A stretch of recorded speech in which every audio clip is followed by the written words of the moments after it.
Good afternoon, everyone. The September 18th, 2025 work session of the Gwinnett County Board of Education is now called to order. Without further delay, I turn the meeting over to Interim Superintendent Dr. Taylor to bring us our first presentation. Thank you, Chairperson Dr. Simmons, and good afternoon, everyone. At this time, we will have Chief Learning Officer Danelle West introduce her team to present on the first agenda item. Chief West. Good afternoon, Chairperson Dr. Simmons, board members, and Dr. Taylor. This afternoon, Dr. John Valentine and Dr. Katana Harris will provide an overview of our multilingual learner program. In preparation for today's presentation, the team worked closely with our research and evaluation team to provide the data snapshots we will share as a part of our presentation today. We will also hear from our school leaders who are representing two of our clusters, Lanier Cluster, where our multilingual learner population is growing, and Meadow Creek Cluster, which leads our district in multilingual learner enrollment. You will also hear direct connections to our program review recommendations from WestEd to highlight our continued efforts to leverage the valuable insights to strengthen our overall program. We will have time at the end of the presentation for questions from the board, and at this time, I will turn it over to Dr. John Valentine to get us started. Chairperson Dr. Simmons, board members, and Dr. Taylor, thank you for the opportunity to share the work of our multilingual learner program. The purpose of this presentation is to provide a comprehensive overview of how we meet state and federal requirements, support our multilingual learners, monitor their progress, and evaluate the overall effectiveness of our programs.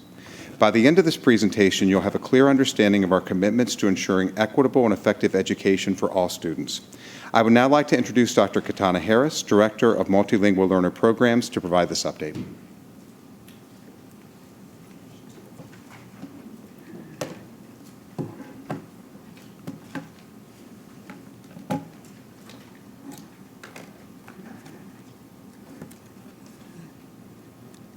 Good afternoon, Chairperson Dr. Simmons, board members, and Dr. Taylor. Thank you for the opportunity to present to you today. I'm going to advance a couple of slides.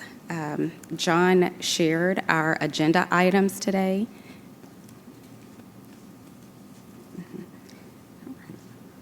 So as I navigate the presentation, there are a few critical terms that will be used throughout the presentation. For example, you will hear me use the terms English learner or the acronym EL, and multilingual learner or the acronym ML.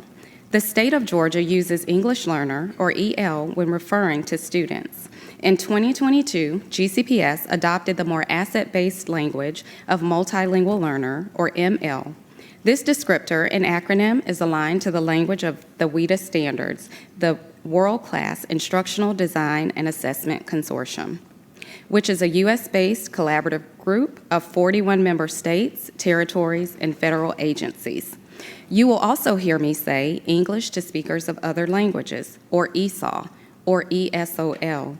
ESOL denotes the program and the ESOL teacher providing instruction in the program. Included in your packet, again, is a glossary of those terms, and I will use them throughout the presentation. So GCPS is home to one of the most linguistically and culturally diverse student populations in the state, and that diversity is growing. Last school year, we served 41,607 multilingual learners, not including those in monitored status who recently exited services.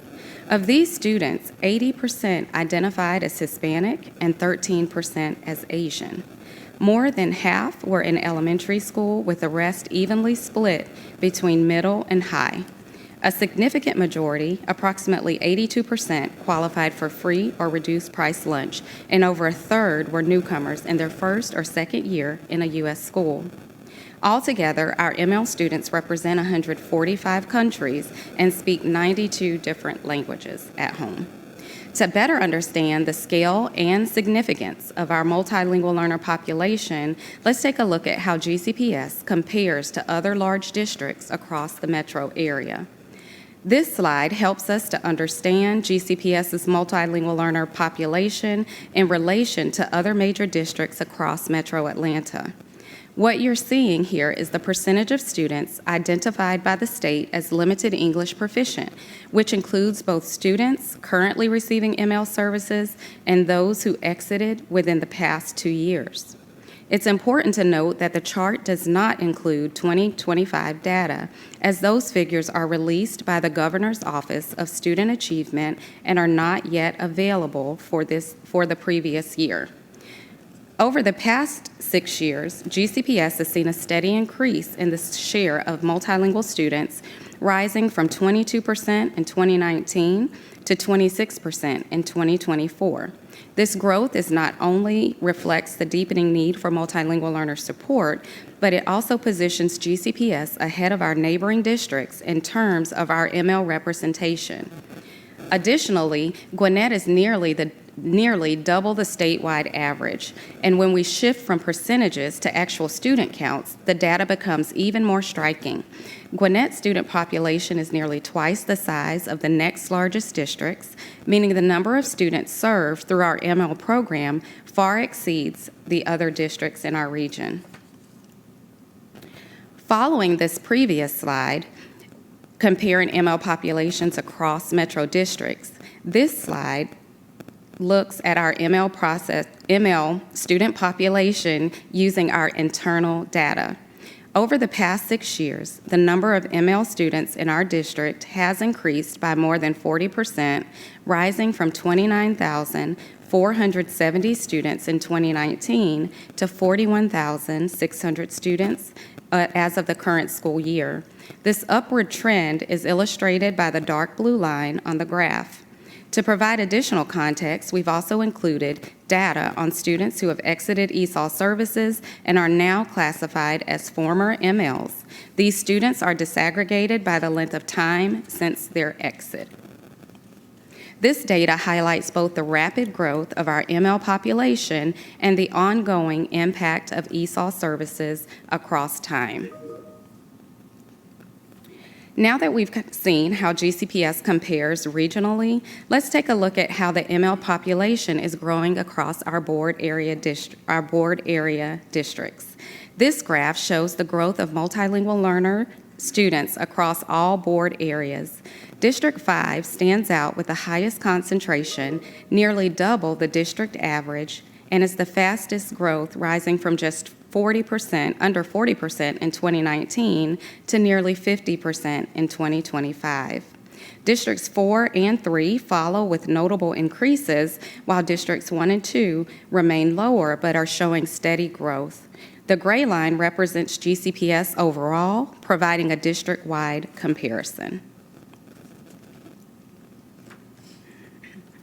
Building on the previous view of ML growth by board area, this next slide zooms in a bit further to show how that growth is distributed across individual clusters within those areas. This graph illustrates the cumulative percentage of students across several GCPS clusters within those areas from 2019 to 2025. Each colored line represents a specific cluster, with GCPS overall shown in black for comparison. What's striking here is the upward trend across all schools, indicating consistent growth in student population over time. Meadow Creek, Berkmar, and Discovery show particularly strong increases, suggesting these schools are experiencing higher enrollment rates, and the gray lines represent other schools in the district, providing context for the broader landscape. As we move into the next section, outlining GCPS's responsibilities, I'd like to point you back to the glossary in your resource packet, as it will help frame what comes next. Before we dive into GCPS's responsibilities, it's important to understand the legal foundation behind them. This slide outlines the federal laws and court cases that shape how we support schools in learning English. Starting with the Civil Rights Act of 1964, these laws ensure that students can't be denied access to education just because they don't speak English fluently. Over time, additional legislation and court rulings like Lau versus Nichols and Castaneda versus Picard have made it clear that schools must actively help these students succeed by providing language support programs that are research-based and effective.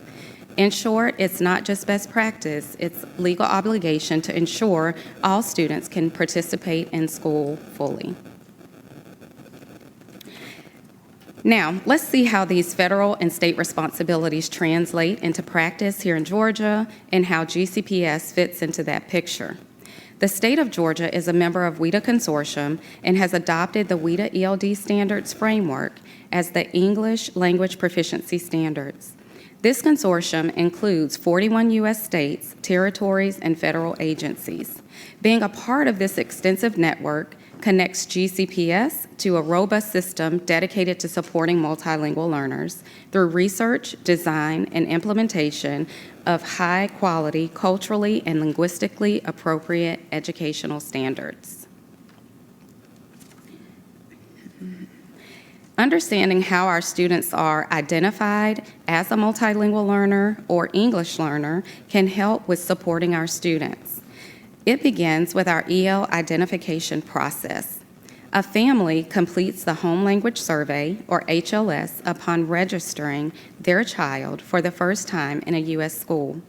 Based on their response, the student is screened to determine eligibility. If found eligible, the student will begin to receive language services through our ESOL program in a state-approved delivery model. The student is monitored for language progress, leveraging our English Learner Proficiency Plan, which includes any testing accommodations to support student access to assessments. Students are assessed using Access Assessment annually to monitor progress towards English language proficiency, and based on the results of that assessment, the student may be exited from the ESOL program. With qualifying scores, or the student may remain and continue receiving support in our program.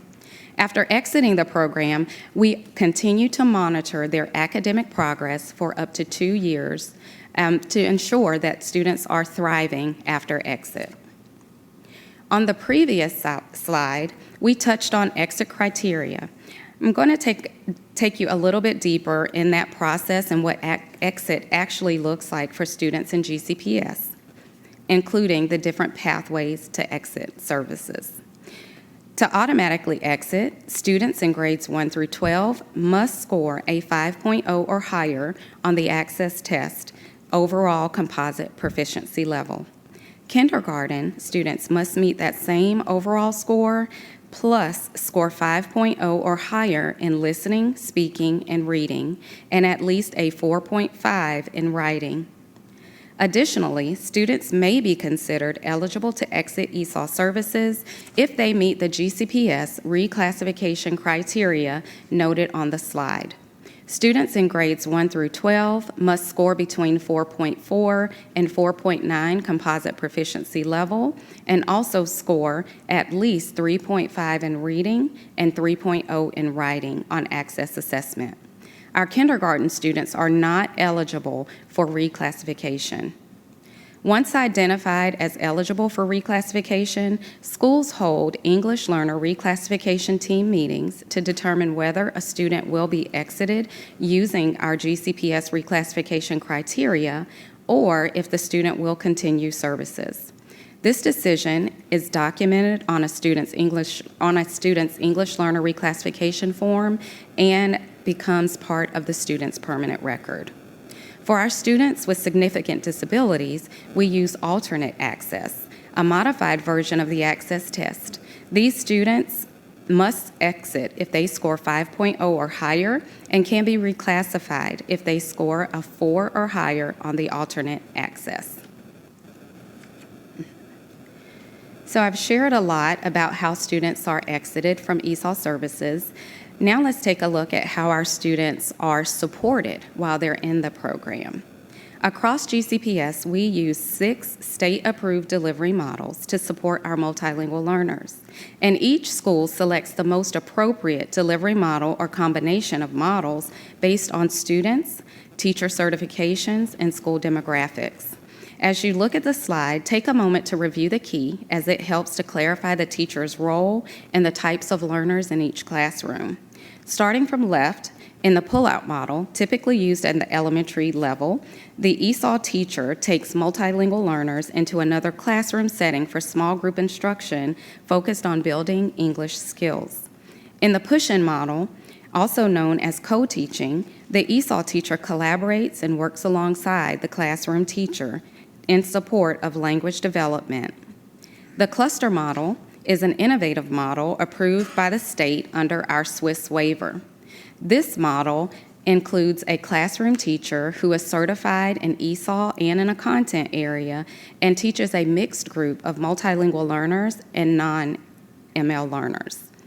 In the middle school and high school, MLs may be scheduled into a dedicated ESOL course, also called English Language Development, which focuses solely on language acquisition and is taught by an ESOL certified teacher. The sheltered content model is only available at the middle and high school levels. A sheltered course is taught by a teacher with both content and ESOL certification. In this delivery model, the teacher teaches the grade level standards with a focus on language utilizing ESOL strategies. This is not an ESOL course. It is a content course in which the grade level content, such as science or social studies, is being delivered in a classroom comprised of multilingual learners only. The instruction is tailored to support language development while meeting academic standards. And finally, we have the dual language immersion model, or DLI, offered through our World Languages Department at the elementary level. This model provides instruction half-day in English and half-day in a partner language, such as Korean, supporting bilingualism for both MLs and non-MLs. Again, in GCPS, our schools consider multiple factors when identifying the appropriate state-approved delivery model or combination of models to reasonably implement. On our next slide, we're going to look at those delivery models in total. On this slide, on the previous slide, we looked at the different models that we can use to support our students, and this one really takes a look at what models are being leveraged in GCPS. At the elementary level, schools use a combination of approaches, including pull-out, push-in, cluster, and DLI. But you'll notice that sheltered content is not used here because it is not approved for elementary students. In middle school, we begin to see sheltered content used more often, while pull-out and DLI are no longer used as ESOL models. It's important to note that while DLI continues in middle school, it's offered through World Languages program and not as a way to support English language development. Students in DLI learn content in languages like French, Korean, or Spanish, but it does not replace their ESOL services. By high school, the majority of our students are served in the sheltered content model, which is used for about 80% of our students. This means students are learning grade-level content, like science and social studies, in classrooms designed to support both academic content and language development. Each school tailors its approach by choosing the delivery model or combination of models that best fits their school context, their student and staffing needs. This flexibility helps us to meet learners where they are. And now that we've explored the different delivery models, let's talk about school support. The mission of the Multilingual Learner Program Office is to support GCPS leaders and educators in recognizing and building on the strengths of each multilingual learner, and our goal is to accelerate English language development while ensuring students engage fully with grade-level academic content. The mission directly reflects the board's core beliefs, especially that students are at the center of every decision, learning should respect every student, and excellence is for everyone. It also aligns with the board's key commitments, like promoting opportunity and agency, fostering inclusive environments, and providing world-class learning for global readiness. By honoring each student's background and voice, we are not just teaching language, we're cultivating belonging, equity, and academic success for all. This slide highlights the 3 key areas of support the ML Program Office provides schools to help multilingual learners succeed. At the heart of our work is the goal to accelerate both English language development and academic success. We do this by ensuring every school meets federal and state requirements for sound English language programs, maintain accurate records and reporting, and provide high-quality Tier 1 instruction and professional learning for every classroom. Through professional learning and instructional resources, customized support, we're able to help educators create inclusive classrooms where multilingual learners can thrive. On the screen, you'll see a sampling of our signature learning opportunities, and I'd like to highlight a couple. The first is our WIDA English Language Development Standards. Our team set a lofty goal to train all teachers and those who support teachers of MLs in our district to leverage the WIDA 2020 standards ahead of the new Access administration. We strategically developed an implementation plan to ensure teachers gain confidence in implementing the standards to ensure students were going to be prepared for the new assessment.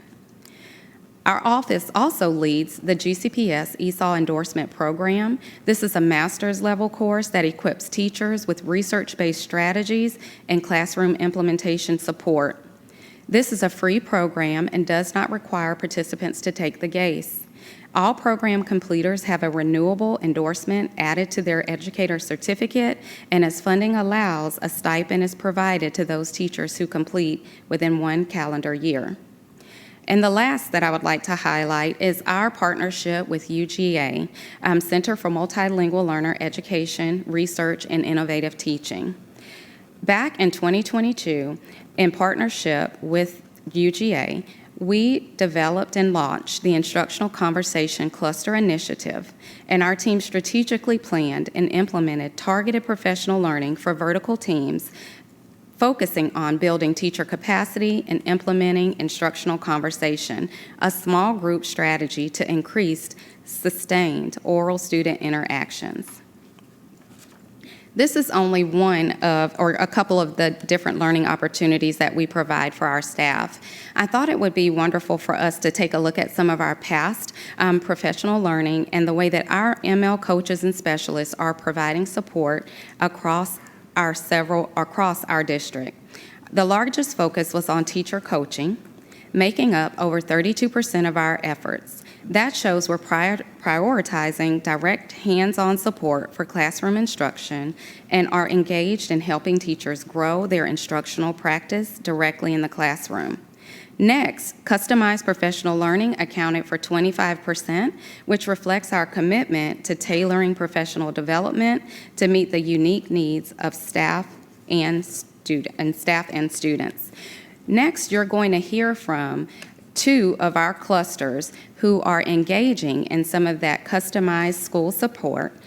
And I would like to go ahead and introduce first, you're going to hear from Jessica Rogers, ESOL Assistant Principal, Sugar Hill Elementary, who will share the Lanier Longhorn Cluster Vertical Team story. And then you will hear from Dr. Kevin Wood, Principal, Meadow Creek High School, and Josh Skyver, ESOL Assistant Principal, Meadow Creek High School, who will also provide a glimpse of the customized school support they've engaged in with our program office. So at this time, I'm going to turn the mic over to Ms. Jessica Rogers to share the Lanier Longhorn story. Good afternoon, Chairperson Simmons, Dr. Taylor, and members of the board. It's a privilege to be here today to share the important work our cluster is doing to support our multilingual learners. The Lanier Cluster Multilingual Learner Vertical Team was formed in response to a critical trend identified by our principals. While the overall number of multilingual learners in our cluster has grown only slightly over the last few years, their needs have shifted significantly. Currently, at Lanier High School, we have students representing 69 countries. We've seen a shift in the top 5 languages spoken in our cluster, as well as a sharp rise in Level 1 newcomers. For example, Sugar Hill Elementary had 19 Level 1 multilingual learner students in the 22-23 school year. The following year, that number more than tripled to 61 Level 1 ML students. At the same time, we've observed a decline in both access scores and Georgia Milestones performance. These changes have posed real challenges for our teachers and underscored the urgent need for strong instructional support. In the fall of 2024, our vertical team operated as a cross-functional action team, working closely with the GCPS Research, Evaluation, and Analytics Department.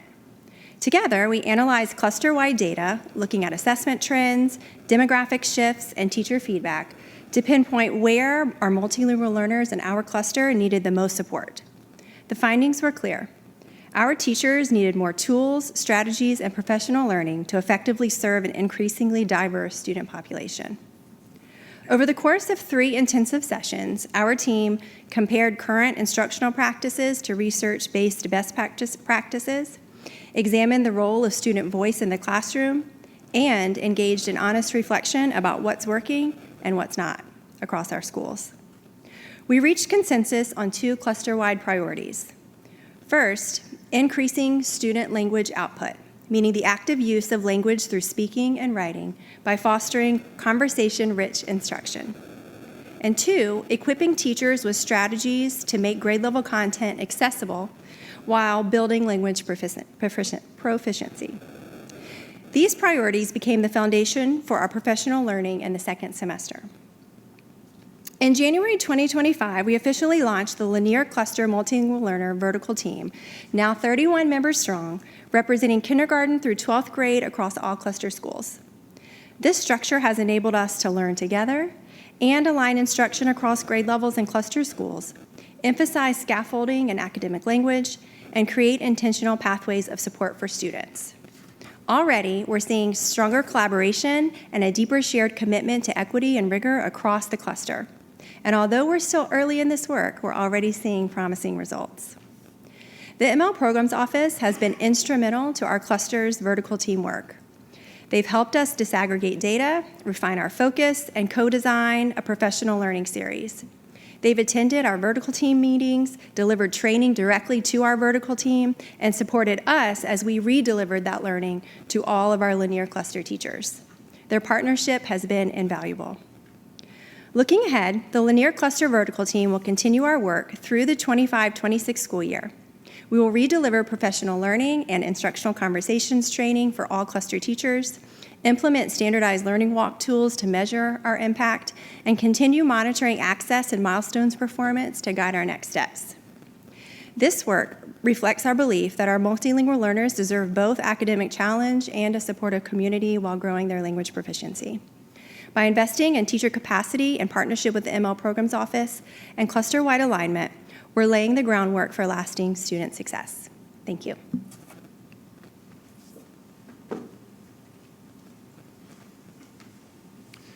Chairperson Dr. Simmons, members of the board, Dr. Taylor, thank you very much for your time and the ability to present to you about what we do. At Meadow Creek, our student body is 51% multilingual learner. Another 25% of our student body, roughly, is former multilingual learners. Within that, 41% are served, roughly 10% are monitored. We are also 91% free and reduced lunch. But we view our multilingual learners through an asset-based lens. When our students graduate, they're already going to speak 2, sometimes 3, and 4 languages. Now, that does not negate the challenges of being in the United States as a multilingual learner. More than 20% of our student body has been in the United States less than 3 years. So it takes roughly 2 to 3 years on average to become conversationally fluent in a second language.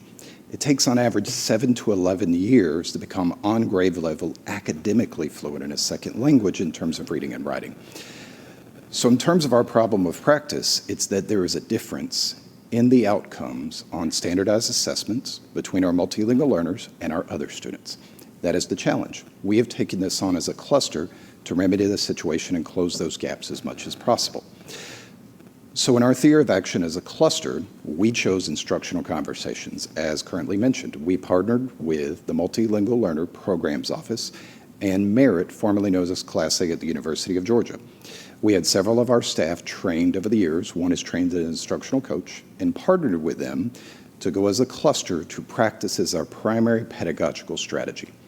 What it allows our students to do is have robust, rigorous, on-grade level content conversations with each other, and then turn it into an actual problem and collaboratively work on it.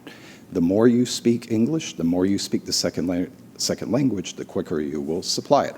So my role is to set the parameters with the cluster, with my fellow principals, put the dots together, and allow our assistant principals and teachers to be successful. My job is to support our staff and students to the highest possible. In partnership with the Multilingual Learner Programs Office, we developed a series of professional developments for our teachers and a wide range of practice. You're going to hear from Mr. Skyver about what they do every day to day in our school. All right, good afternoon all. My name is Josh Skyver. I'm the ML Assistant Principal at Meadow Creek High School, and I'm delighted to be able to share some details with you today about the partnership that we have with the ML office. One of the primary methods of support that we receive from the ML office is through the ML instructional coach, Dr. Zain Hassan. Dr. Zain Hassan is there in our collaborative learning teams every week for language arts and our ML students, making sure that we're providing the appropriate levels of scaffolding and maintaining the level of rigor at the same band as our general education students. Beyond that, she does engage our teachers in professional learning as a job-embedded structure during those CLT meetings.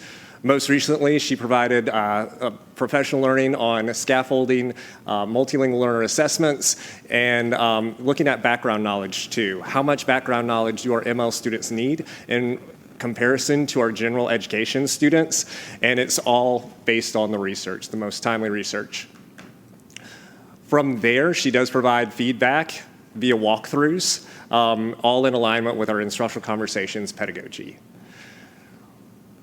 In collaborating with the ML office, again, the Instructional Conversations Initiative that we've rolled out through the leadership of Dr. G, our cluster superintendent, and Dr. Wood, our principal, we have been able to create a blueprint of sorts for the initiative to roll out at Meadow Creek High School, and then be able to share some of those details with other schools throughout the cluster as well.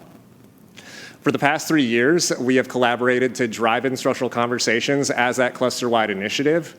During these meetings, we do meet twice every semester to look at where we are and where we're going in that continuous quality improvement loop. We have thought partners that we're able to share ideas with. We conduct class walkthroughs and then make changes according to the data that we're collecting in real time. This year, we held our new teacher cluster kickoff as well, where all new teachers in the Meadow Creek cluster were trained in instructional conversations pedagogy, building foundational skills for ML interactions, scaffolding, and success. At the local level, again, we really worked to build a blueprint for this initiative and rolling it out as a team. One of the first things that we did is we assembled a team comprised of our assistant principal for math, the phenomenal Nierklin Jimenez, our ESOL department chair, Harvey Gratz. We also partnered with Merritt, Paula Mellum, Jody Weber, and Rebecca Hickson, as well as Dr. Zain Hassan from the ML office and the Multilingual Learner Program office.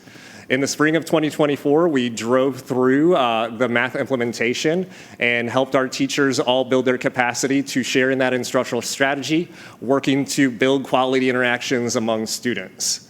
From there, last school year, we expanded out to the Core 4, and then this school year, we continue in the same process with our elective teachers, including CTAE, fine arts, physical education as well.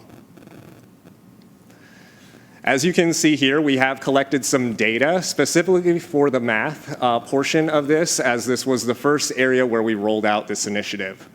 The top graph, you can see our EOC results for our general education students from the 23-24 school year to 24-25, as well as our ML data in the graph below. Of important note, again, this is a strategy that we rolled out with all of our students, not just our ML students. And you can see the growth that we showed in our distinguished categories, and you can see as well that our beginning numbers, our beginning percentages reduced as we moved those students through developing proficient and distinguished. Of equal important note, perhaps more important note, our ML students demonstrated marked growth in that distinguished category compared to our general education students. And you can also see that our beginning student percentages reduced in a much greater capacity than our general education students did as well. Again, as we engage student and quality interactions with each other, you can see that the data does show that this is a quality strategy that we're implementing with our students, and we look forward to continuing this partnership with the ML Program Office this year and for years to come. Thank you so much for your time.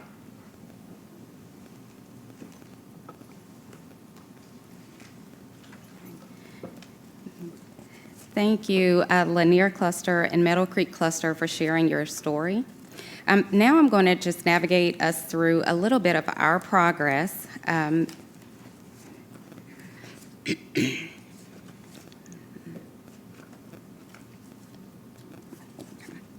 So now that we've had time to hear from our teams, our schools, I wanted to just share with you briefly some data around our progress towards English language proficiency as measured by the Georgia Department of Education through the annual CCRPI Index. While results for the 2025 school year are not yet available, we can examine some trends from 2019 to 2024.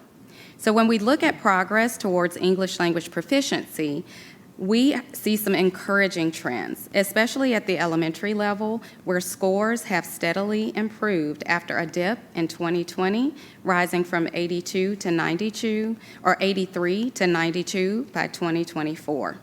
In middle school, progress has been more up and down, with scores dipping to 46 in 2023, but rebounding back to 59 in 2024.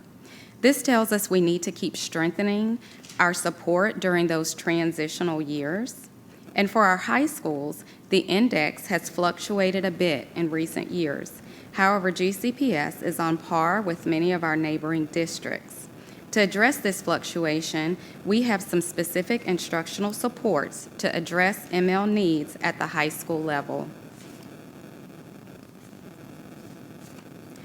In addition, looking at progress towards language proficiency, it's also important to examine how many students are exiting the ESOL program.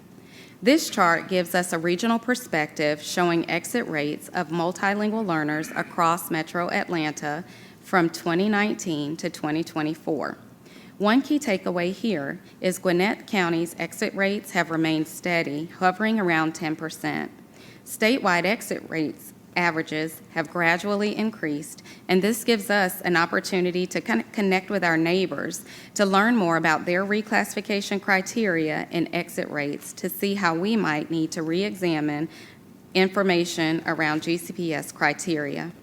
Overall, this data helps us understand how our students are progressing and where we might need to make additional adjustments for support. This chart shows multilingual learners performing in core subject areas like ELA and math based on their English language proficiency levels. One clear strength is that as students' language proficiency increases, their academic performance improves. For example, in ELA, students at proficiency level 4 are showing strong gains with an increase of students performing at developing and proficient level. In math, we see a similar trend. While most students at lower proficiency levels are performing below grade level, those at the higher language proficiency levels are trending towards proficient and distinguished and moving into above grade level performance, which is a promising sign. This data reinforces that language development is directly tied to academic success, and it highlights the progress our students are making as they build their English language skills. This data shows how multilingual learners perform over time in ELA math and reading based on their ESOL status.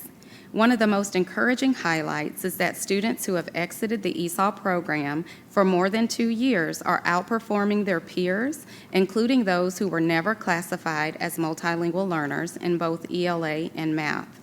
For example, in ELA, for students who have exited the ESOL program 2 years ago, over 70% of these students are scoring at the proficient or distinguished level. In math, the trend is similar, with more students scoring proficient or distinguished after 2 years of exit. This shows that language support works, and when students are given the right tools and time, they not only catch up, they excel. And at this time, I'm going to turn the presentation over to Dr. John Valentine, who will speak about our path forward.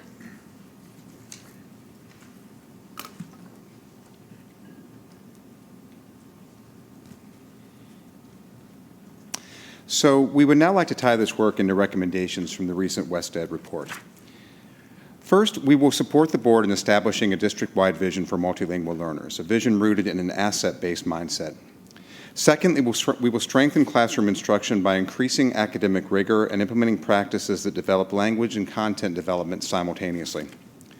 Third, we'll enhance professional learning and teacher support. This includes expanding teacher expertise through targeted professional development, increasing job-embedded support, and leveraging the existing strengths and talents that our staff brings. And fourth, we will strengthen leadership and oversight. We'll build the capacity of our school and district leaders, establish clear structures for oversight, and use data to monitor instructional practices and student outcomes.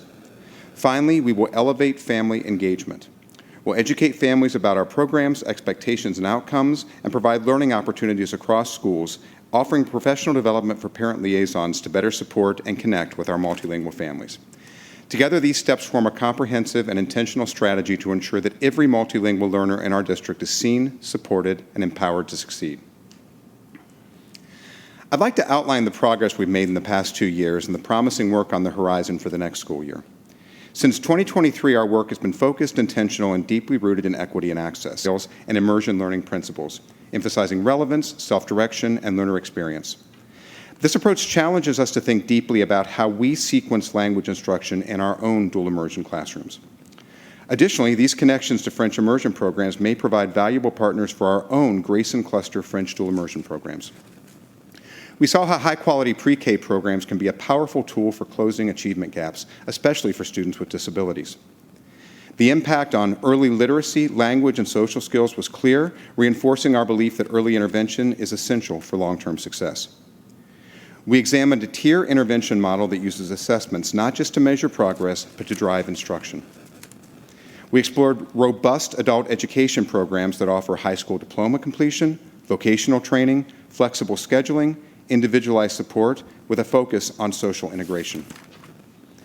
As we move forward, we will continue to explore these models through XFATs. These teams will help us gather granular, evidence-based data to evaluate our current practices, identify areas for improvement, and inform the development of new approaches. This visit reaffirmed our commitment to innovation, inclusion, and excellence. Thank you for this opportunity. I'd like to thank you for your dedication, your leadership, and your belief in what's possible for our multilingual learner students. We're grateful for this opportunity to share an update on this work, and we stand ready for questions.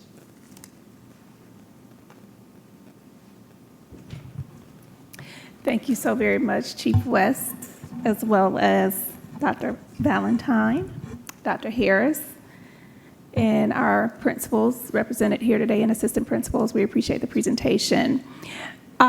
Rachel Stone is participating virtually, and so I just wanted to make sure everyone is aware that she is participating. And at this time, we will open up for any comments or questions from our board.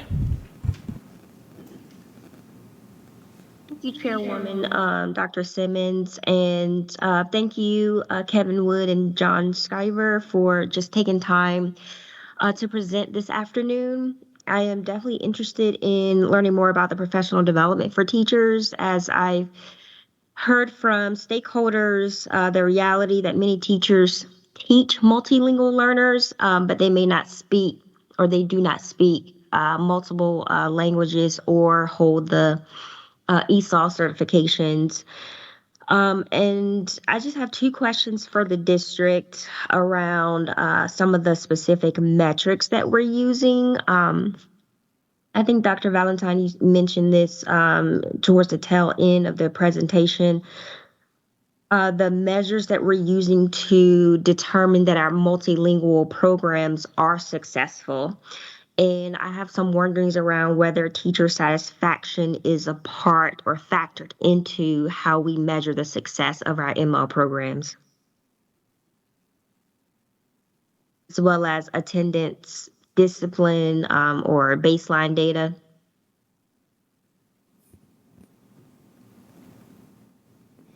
Thank you for the question, Director Stone. So that's a multifaceted question. So when you think about, maybe we just anchor first in our KPIs and thinking about like what are those measures that we're looking at to help us determine if our program is successful. Like one, we're looking at the rate that our multilingual learners are exiting our program. We're also looking for our students to make at least a year's band growth on that access score. So every year we're looking to see are a certain percentage of students moving from one band to the next band, because that shows that they're progressing at the rate that you would expect, which would be around 1 year's growth. So those are two of the measures that we look at. We also look at the same measures that we do for all of our other students. We look at our access scores, we look at how students are progressing on those universal screeners. We also take a look to your question around that discipline data. That's really the work that happens with the MTSS teams at each of the schools, where they're looking at a triangulation of data to kind of determine what are all the factors that could potentially be influencing how our students are performing. And one question that you did ask is one of our measures looking at, I believe you said, how teachers feel about maybe they're, I'm just going to put some words there, maybe like teacher efficacy around their support for supporting our multilingual learners. We always, with each of our professional learning opportunities, collect data from our teachers to measure those things, and it gives us an indication on what those needs are. We are also very open to feedback and collect feedback regularly from our teachers about what's working and what's not. That's one of the reasons we implemented this partnership with PCG to help us begin that work to embed some of those language development strategies. So all of our teachers, and I think that's where you started with your comment and your question, all of our teachers serve our multilingual learners. So our role is really beginning to equip all teachers with the skills, strategies, make sure our lessons have those supports embedded. So it takes some of that lift off our teachers to feel like they need to learn everything right now. They have some extra supports and scaffolds for them as well to help them be successful. Perfect. Thank you. Yes, you answered my question. And the question around the teacher, more of the supports and what's working and what isn't working. And I just have one last question. I was looking at the data, and I'm going to reference slides 33 through 34 and slide 31. So starting with slide 31, we talked about our middle and high school students, particularly our MLs and their progress towards English language proficiency. Is there a correlation between this data that we see and how Gwinnett County Public Schools is doing in relation to other Metro RESA districts? Is there a correlation between when we look at the data on slides, again, with the milestones? So we see the middle and high school numbers are a little bit lower than the elementary, and wondering if there's a correlation between that data and what we see, how our students are doing on the milestones. I want to make sure. Are we in? Well, you can. I was making sure this.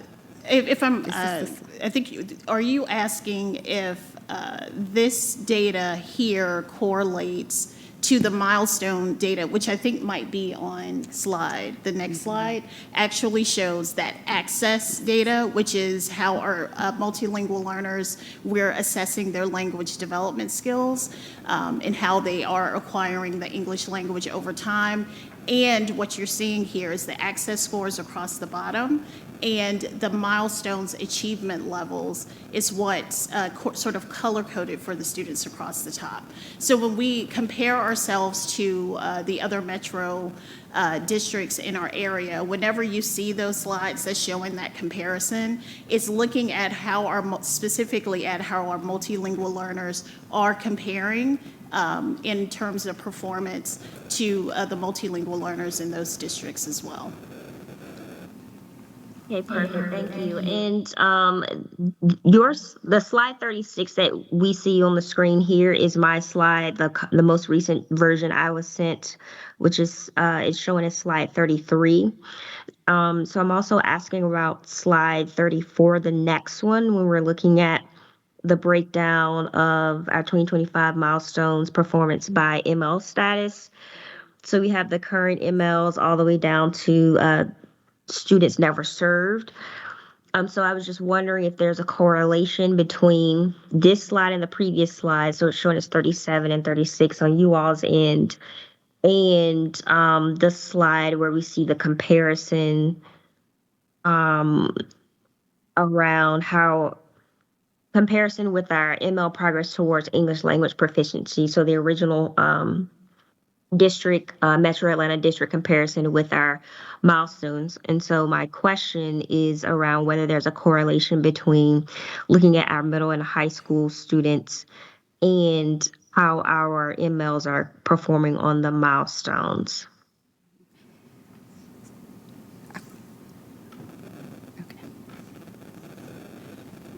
Yes, so this slide is also showing milestones performance, and it's specifically showing how our students who are currently being served, in addition to our students who have exited the program. So what is a little bit of a different take on this particular slide, because now you're also looking at students who have exited, and then how we're still seeing how those students are continuing to improve their performance after they are no longer receiving direct ML supports from our schools.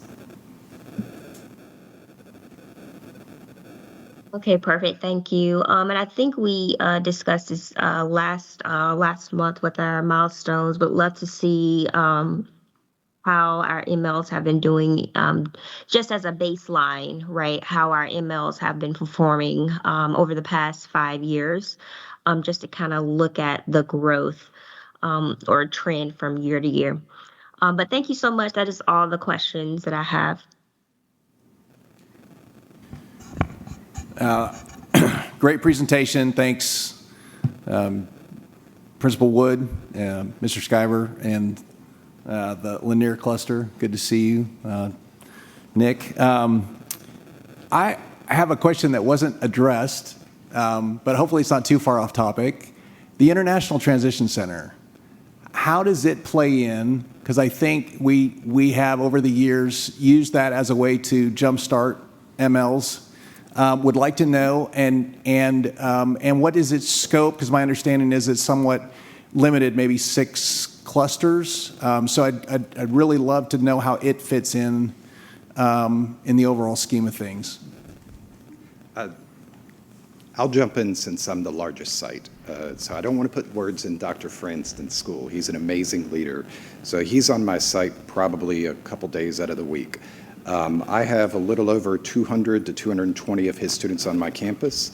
This year, we just moved 36 of his students from this year's class into my class, who are going to graduate this year. We graduate more at my school than any other. So essentially, they spend 1 year or 2 years at his site and get a jump start. Their electives take place at my school, or they take place at Duluth or Discovery or Norcross. The schools you saw called out as the highest MLO population. So they get an opportunity to get a year or 2 more there in immersive language acquisition, but they also take electives with me and with those other principals. So they eat with my kids, they are my kids as well. And we jumpstart them, but we've been very successful with that program and helping them do immersive English language acquisition. Okay, so then my follow-up question is, if we've got about 6 schools, you're the largest, the ML learners have proliferated across all of our schools, the entire district. Have we, is there a plan, and does this come back to us in terms of why aren't we doing that everywhere now? Or is there not enough critical mass? That's kind of where I'm at, because I want to, if we can help, jumpstart in 6 clusters, what would happen if we jump started in 20? So that is an excellent question, and definitely something that has been brought to the table a couple of times as something for us to explore. And one of the things that'll be one of the things that we're looking at in this upcoming XFAT process is really looking at our program models. Where are our opportunities to strengthen and build on some of the programs where we're seeing great success? And a part of that XFAT process, which is I think front and center on the board's mind, in addition to how our students are performing, is really thinking about what are the budget implications of what that will look like as we move into budget season. Yeah, that's what I figured. But it's good to know it's on the radar, because I want to think strategically and long-term about how we do this the best way we can as soon as we can. The other piece is you mentioned some, Mr. Wood, Principal Wood, of them moving into your classes versus, because one of the things that it seems to me we may need some flexibility, this comes to Dr. Goldie and his work sometimes down into the Gold Dome, is when Georgia is a part of, because as you went through, and I don't know which slide, it corresponds to, but all the cases, I wrote down Fed versus Georgia, right? Because okay, we got one voice coming out of DC, and we've got what's going on here, because I've heard some, things that we're required to do that, and then you jumped into the next slide, which was Fed versus state, but I still didn't quite hear if the state in a test-only or English test-only scenario, right, we're not really measuring the knowledge and content, we're measuring their ability to, right, communicate in English or process in English. So are there some things that we need to do in terms of lobbying, I don't know, that may be too strong a word, but influencing whatever the legislature to give us some flexibility when you've got 26% of our kids, students in this position, and some of them, the later they come in, it's almost an impossibility. I know, Principal Wood, you mentioned, I think in the last year, one of our conversations, you had an international student come in, test in as a 3.9, but he's basically a dropout because there's no way he's going to test out in English in the amount of time that we have him in our system. So are we grappling with what we might be able to do in terms of the reality of what we face versus what's required at the state level? How does your Fed versus state fit in there? Especially since we're part of some great coalition of 41 whatever, right? Go ahead. So we've been working, so we don't have a lot of power, like you said, at the state level. We've been thinking about ways that we can show evidence. And so one of those ways that we've talked about is doing our district assessments translated. And we said that we were going to try to pilot in Spanish so that we start to have some compelling evidence of uncoupling the difference between mastery of English versus content. And although that doesn't help us with milestones, at least Dr. Goldie would have something to carry forward to the legislature when advocating about the real difference in that. So that's a path we're taking in the parts that we control as the district to try to substantiate that and then provide evidence to the board so that they can also advocate with our legislators to move that needle. Thank you. I just appreciate the proactiveness in that because I think it's twofold. It's how we're measured as well as how we're doing. And sometimes the how we're measured is an impossible, we can improve in some lives in terms of how we're measured, and yet we are improving in what we're doing. Thank you so much for the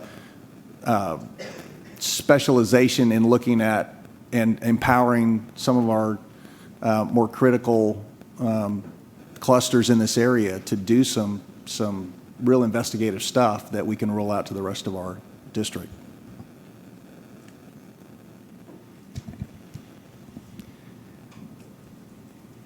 Well, thank you, Dr. Valentine and Dr. Harris. And boy, if you can't think of a better presentation to showcase the diversity of the largest county in the state of Georgia, I don't know if there is one to really spell out the 41,000 ML students plus that we service, being the largest percent in the metro. This is phenomenal. And thank you to our friends at the Lanier Cluster and the Middle Creek Cluster. I actually really enjoyed your presentations, primarily just to kind of see what you all are doing in your local clusters to really make things work. And I really love, too, Principal Woods, what you said about kind of how you looked at your ML students as an asset, and they truly are. These are students that, we work so hard to teach English, because this is our home language. We're here in the U.S. and English is our home language, and these students are leaving the high school, our schools, speaking 2, sometimes 3, sometimes 4 languages. If I had that gift, I don't know what I'd do with it. I speak one language pretty fluently, a little bit of Spanish. I'm fortunate enough. I know some of our board members speak multiple languages, but wow, what a gift. And I think that's celebrated. And I like how you were using assessment as, the outcomes of these assessments to really move and advance that progress forward. That is just so incredible.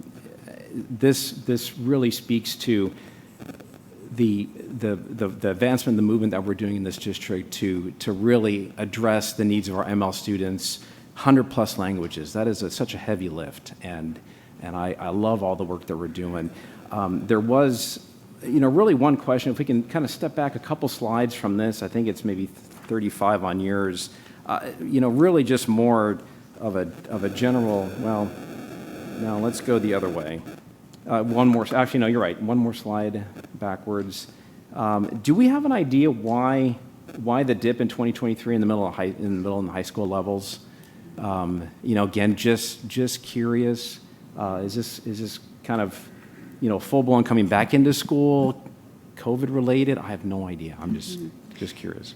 Just to make, just to surmise is that when students are shifting from the elementary level to demonstrate mastery and language proficiency at the middle school level, the assessment changes. The access assessment, the standards or the criteria that they are assessed on, it looks a little bit different for our middle school group, and therefore we do notice a dip between that elementary level and the transition. And so that's why I mentioned that we need to tighten our practices around standards and engaging our students in those standards so that they are ready at that middle school level. But it is actually the assessment shifts from what they've known at the elementary level. Okay, good. And that when we're working towards that, I'm Yes. assuming. Okay, good. And kind of last thing, and I'm gonna speak this part through really the eyes of my high school teenagers, kind of looking back at the ESOL delivery models, them being in high school. The clustered content, and I like this visual because it was really good. I'm sorry, the sheltered content. It was really good to the way you presented it. And I've seen this too in my school visit. Where do the translators come into play? The electronic devices and that we all see in the classrooms. Teachers carry them.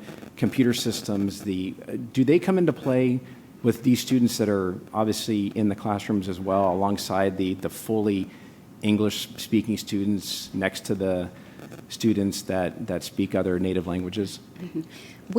We encourage the interpretation devices or translation devices like the Jarvison or the Pocket Talk is maybe what you're referring to, to really be used for parent engagement versus instructional purposes.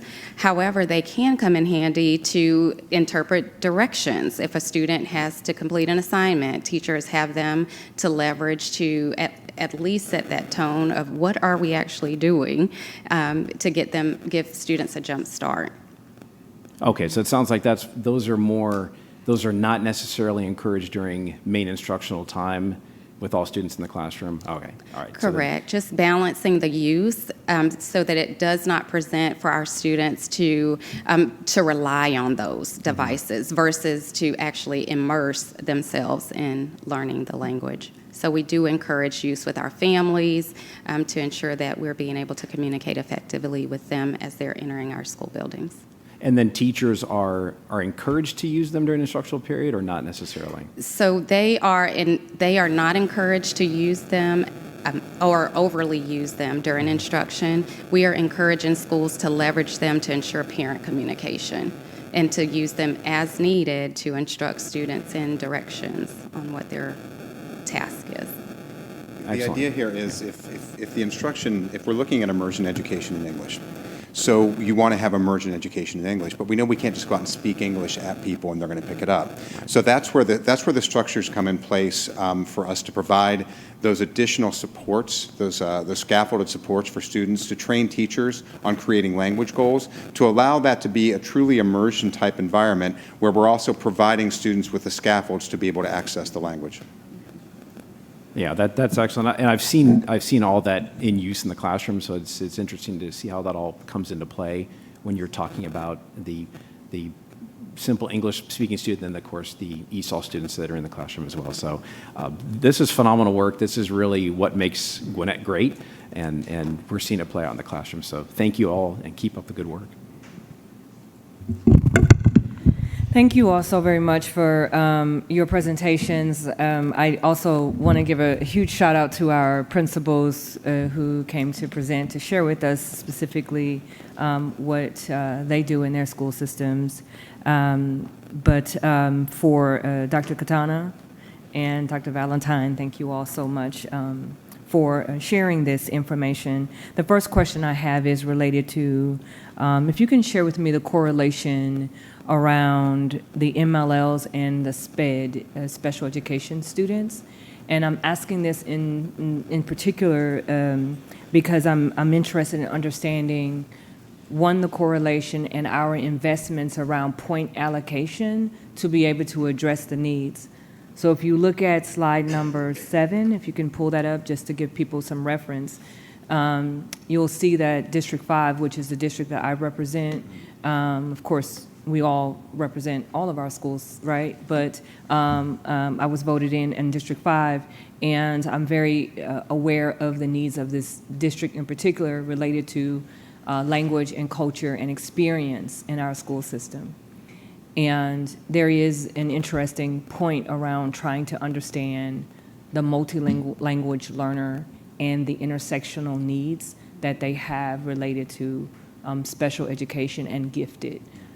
So, one, share with me around the correlation around SPED, and also what is the representation, if any, around our gifted population as well, because we know just because you don't speak English as a first language, it doesn't mean you're not gifted.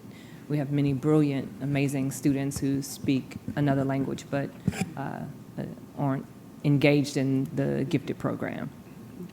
So in today's presentation, we don't have those numbers right on hand, but those numbers I can absolutely provide in an upcoming board update.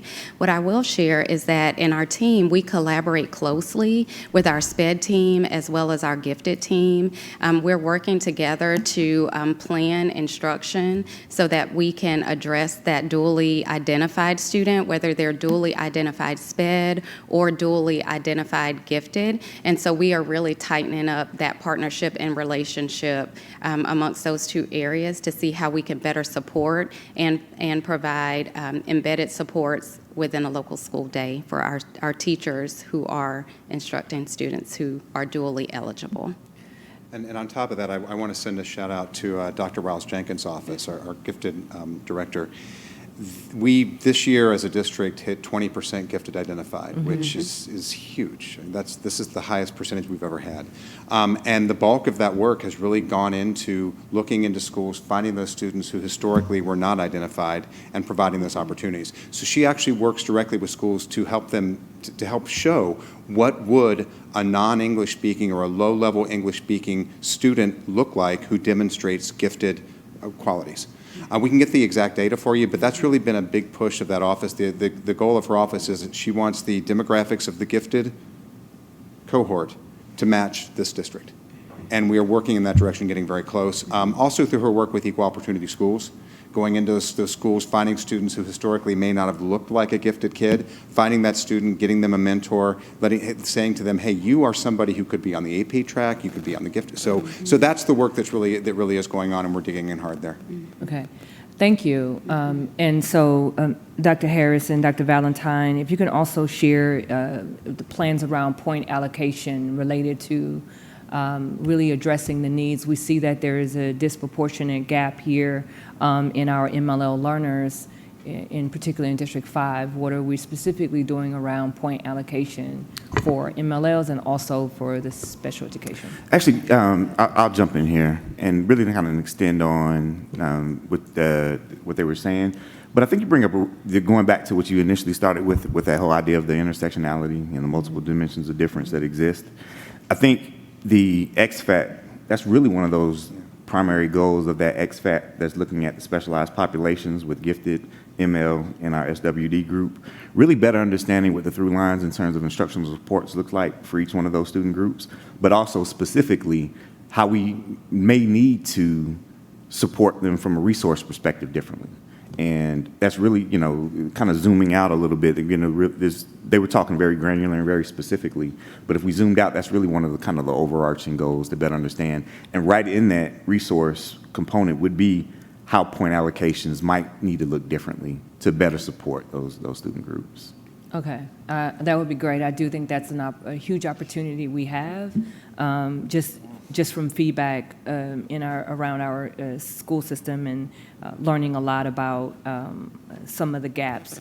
I definitely think the resource opportunity would be helpful. The other question I have is,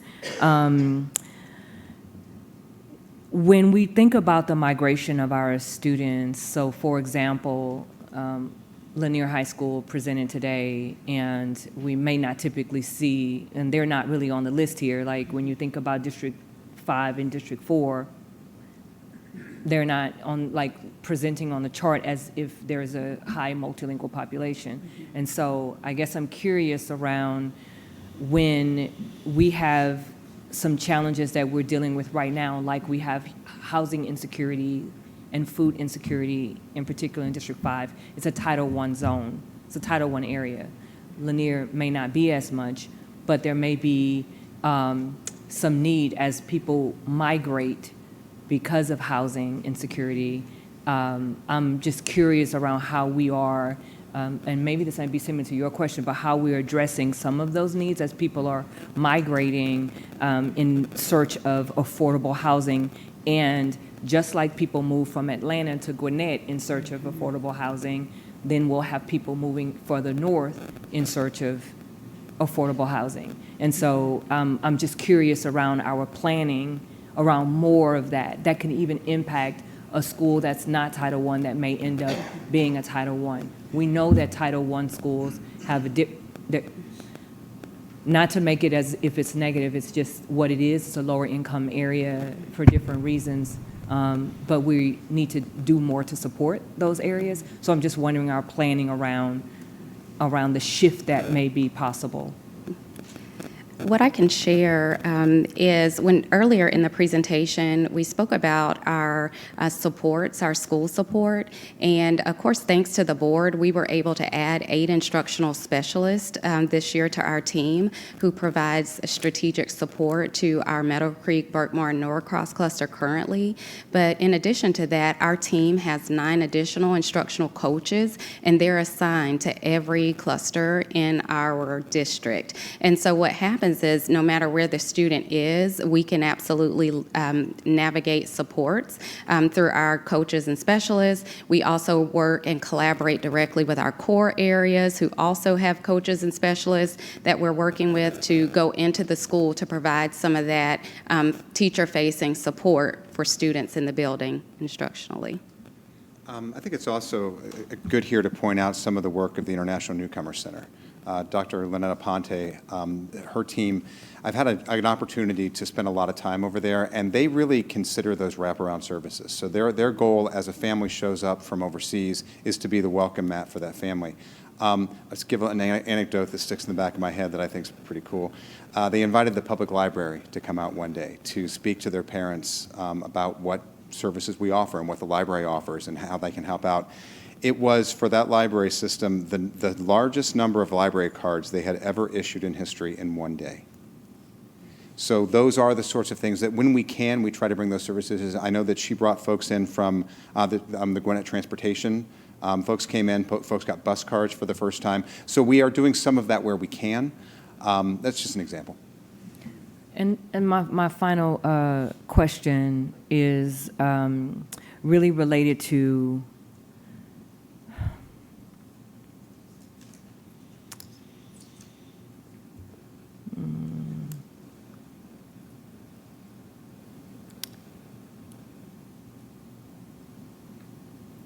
our use of technology and supporting our multilingual learners.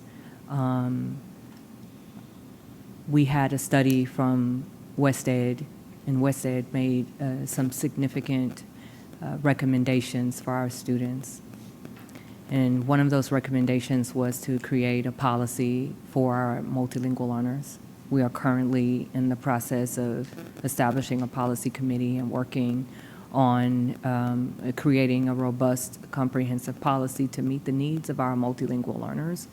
We are, of course, referring to the WestEd study. We're working with our school system to help in this process to ensure that we have significant supports for our multilingual learners. So I'm mentioning WestEd because it was part of this presentation, but I want to uplift the work of the policy committee and the challenges that we have to get through that, and also the opportunity we have to be able to specifically address the needs of our multilingual learners. And I just wanted to just uplift the WestEd. And if you all had any comments or any reflections on our WestEd and how we are continuously on a local level, because there were some other recommendations that they made specifically related to belonging for our multilingual learners and making those connections. We know that many of our multilingual learners are dealing with fear and anxiety related to just existing in Gwinnett County, and fear of raids and fear of their own safety and security in their homes, and going home to make sure their families are there when they get home. So there are so many different levels that many of our multilingual learners, and not all of them Hispanic, right? You can have other learners that are still, maybe if they're experiencing immigration, that might not all be Spanish speakers, but people from all over. And I just wonder how we are addressing the needs that are, again, intersectional, but I get a lot of feedback around the fear. And I was kind of having difficulty on how to express this because I know I have to be considerate, careful around their experiences. So I'm wondering, what are we doing in particular around connecting and supporting the needs of those students? I can speak to, just this past evening, our team facilitated newcomer professional learning for teachers in our district to log in. One of the vehicles that our team tries to facilitate to address what you're mentioning is to embed those culturally responsive, welcoming strategies that a teacher might be able to do in her classroom to build relationship with students, to get to know those students. With our office, we don't typically sit in front of parents. We go to parents by means of the classroom teacher. And so when you're hearing me mention about different strategies and professional learning opportunities, that is one of our vehicles to try to build capacity in that teacher who's in that classroom with the student in front of the parent, and leveraging different strategies to help them support a student who may be presenting with trauma or with some of the things that you're mentioning, and what is the best way to create a welcoming and inclusive environment in that classroom, and what are some strategies that you can do to build that type of inclusive environment. So I'm not sure if I specifically, but that's the kind of a lens in my team, is we try to navigate providing strategies to help teachers to build those relationships through our modeling, through our coaching, through our support at the local school level. And here I'd also like to uplift the work of the INC. The INC actually has parent outreach folks whose job it is to go into the community and do exactly what you're talking about, helping these parents to understand what it is to school in Gwinnett County, what it is to be part of the community, what it is to get in there and be able to advocate for and support their student. And something great that I've seen, I think you attended one as well, is that one of the things they do there is they have English classes for the families. So, and they're huge if you go to the English classes there. But what comes out of that I think is especially beneficial is those families make those connections. So they may have shown up alone, they may speak completely different languages, but they walk out with a phone number on their WhatsApp, and they've got somebody they can talk to. So building that community just among new immigrants coming into the district, that's a big part of the work at the INC. And Dr. Therese, if I can, I want to add something too to what you said. First of all, good to see you guys. I appreciate the presentation and how it highlighted the diversity of our multilingual kids, but also the diversity of locations. And Dr. Therese, you mentioned that in your question. So obviously the work of Meadow Creek High School, I've had the opportunity to support them. Their parent center is a place of comfort and resource and support for that community. Provides them with the language classes, provides them with food opportunities, just does an amazing job. Recently had the opportunity, along with Dr. Tanisha Parker, who obviously works in our office, to meet with representatives from Gwinnett Coalition and from Streetwise, and to learn a little bit about food insecurity and food deserts and kind of where those exist. We used some research from the United Way to kind of guide the conversation. And what we learned, interestingly enough, to your point of how folks migrate and seek out affordable housing and just affordable living, our biggest pockets of food insecurity in Gwinnett County are in kind of the downtown Lawrenceville areas, areas of Norcross, but interestingly enough, also Sugar Hill was one of the areas that was called out. Okay, so I want to recognize the work. I see Principal Boyers back there in the back of his school in that Lanier community. So there's some tight partnerships there between the churches in those communities. Sugar Hill Church is one, to provide weekend foods, backpacks, partnerships between the schools and the North Gwinnett Co-op to serve our multilingual families in that area who have food security needs, but families in general with them. So just in recognition of the points you made, Dr. Therese, about the migration of students, that actually aligns with some of the learning that we had in that meeting with the Gwinnett Coalition and with Streetwise. And I wanted to call out some of the supports that the schools in that area intentionally engage in to help provide those kids. We don't have a school that's 0% free and reduced lunch. We have students in need at all of our schools. So I wanted to take a second and recognize the work of the schools, both in the Meadow Creek cluster, but also in the Lanier cluster for their work around the issue that you raised. So thank you. And I think the gap is so large on this chart. If we can go back to that gap, and I want to highlight that because that needs to be addressed. That gap around really meeting the needs of our multilingual learners and looking at how we can be more effective in providing the resources, the points, and the services. I know Dr. Woods, I've been at Meadow Creek High School. Dr. Woods, you've done an extraordinary job. Dr. Franzen at the ITC Center, I've also been there, and it's outside in a trailer. And what does that say when we have our new people coming into our school system and they are in a trailer? It's, those things also say a lot. And I think that there are some opportunities when we talk about investments and we talk about that gap, not that one, the other chart. We have to name that because that is the problem, and that's what I have been trying to advocate for in this district. When you see that data, it's a powerful, powerful data point around our school board addressing the needs and making decisions to make sure we're making those appropriate investments. So, thank you. This presentation was deeply because it illuminates the profound possibilities we have to meet the needs of each and every one of our multilingual learners. If you could, I want to start with slide 34.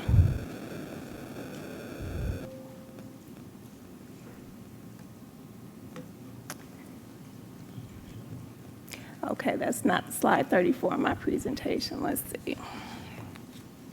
the milestones performance by ML status. That quote to the right, as multilingual learners exit the ESOL program, they begin to outperform their never EL peers in both ELA and math milestones, as well as reading on grade level. In layman's terms, once students exit the program, they begin to outperform our English-speaking students. Is that correct? Is that the correct way to interpret the information? Yes. So that really speaks to why this work is so desperately important. And not only is it, significant to know that they outperform our English students, English-speaking students, but English-speaking students actually perform better when they're exposed to strategies we use with multilingual learners. So it's a win-win scenario, certainly a win-win scenario. And that's why it is important that we see this as an asset-based learning approach and teaching approach. Coming to school not speaking English is an asset that we can enhance and build upon. And I appreciate that our district approaches it in that way, and hearing from our principals and approaching it in that way. It's really important. If we can go to slide number 27 for just a moment. Oh, and I hope it's the same slide that I see. It's the Meadow Creek High School Theory of Action. I'm curious to know if, what's the history of this approach? How long has this been in action, and is this a best practice across schools with populations of multilingual learners? In terms of the theory of action overall, just in terms of who's doing what, has always been embedded in Gwinnett County's work. It's always been brought to us as coaches. In terms of the Meadow Creek Cluster's specific theory of action, we all wrote one as cluster principals together around instructional conversations.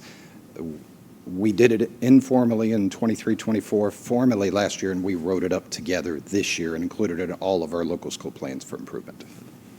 Right, and so when I see the return on investment in your results, right, because I'm always asking about what is the ROI, and you brought the data today. So I attribute this type of planning to the ROI.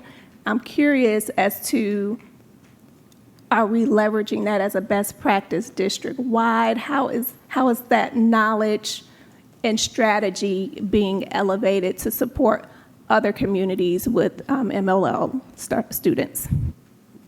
So yes, this cluster initiative began back in the Berkmar cluster a few years ago, where we looked at our district data and noticed that there was a low area in the speaking language domain for access assessment. At that time, we had already had a partnership with UGA Gwinnett, and they developed our instructional strategies pillars in collaboration with the current team sitting in the office at that time.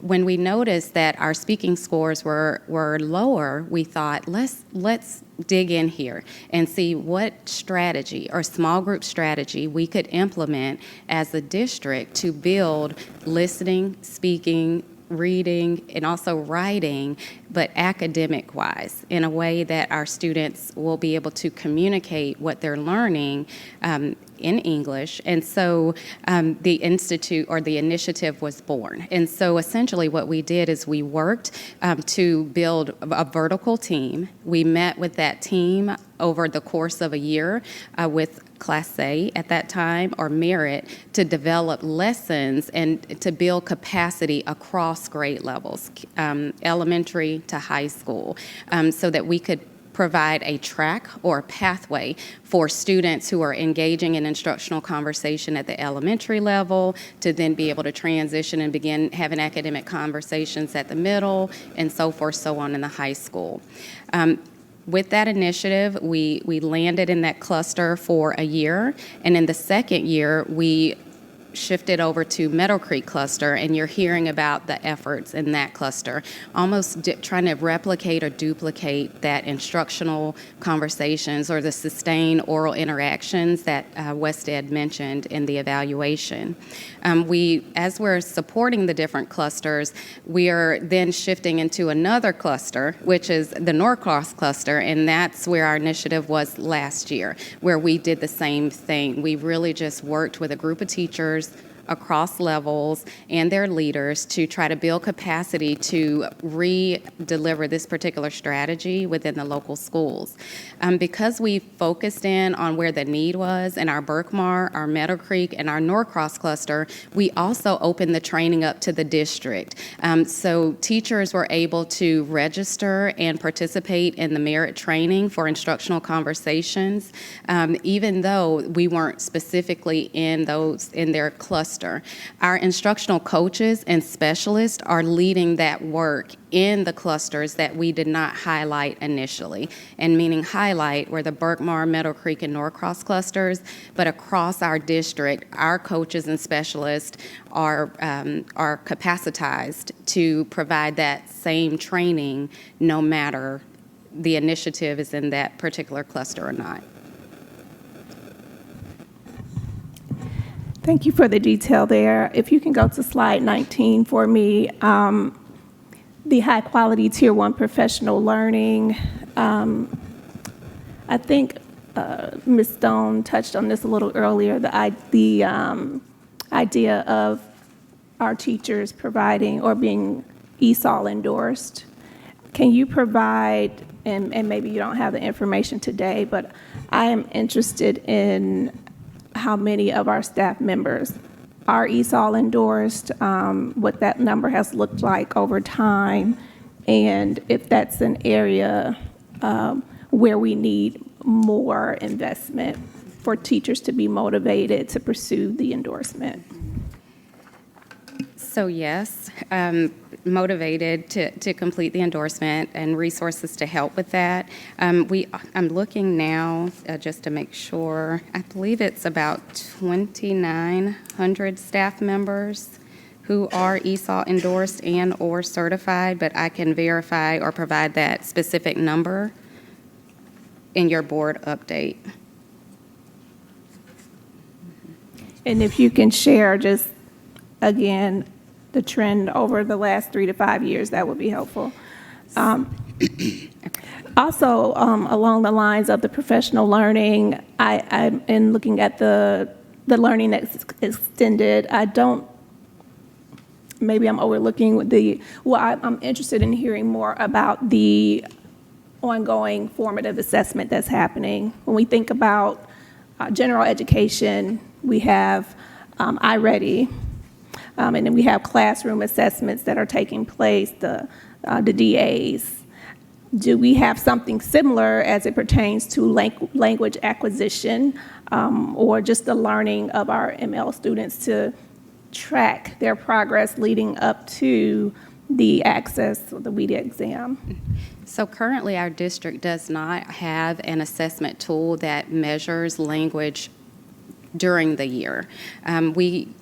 We currently use our WIDA Access Assessment for that annual evaluation. What we're doing as we're providing support to teachers is sharing with them how they can leverage the WIDA proficiency level descriptors and our key language uses to map out what progress a student could be demonstrating or language ability they could be demonstrating throughout the year. And that's just our way of trying to have a metric in place as students are growing in their language proficiency. We're going to see them demonstrating specific behaviors that might be aligned to what you see on the proficiency level descriptors. I don't know if you can recall whether or not with the WestEd study, was there any mention or discussion around formative ongoing assessment?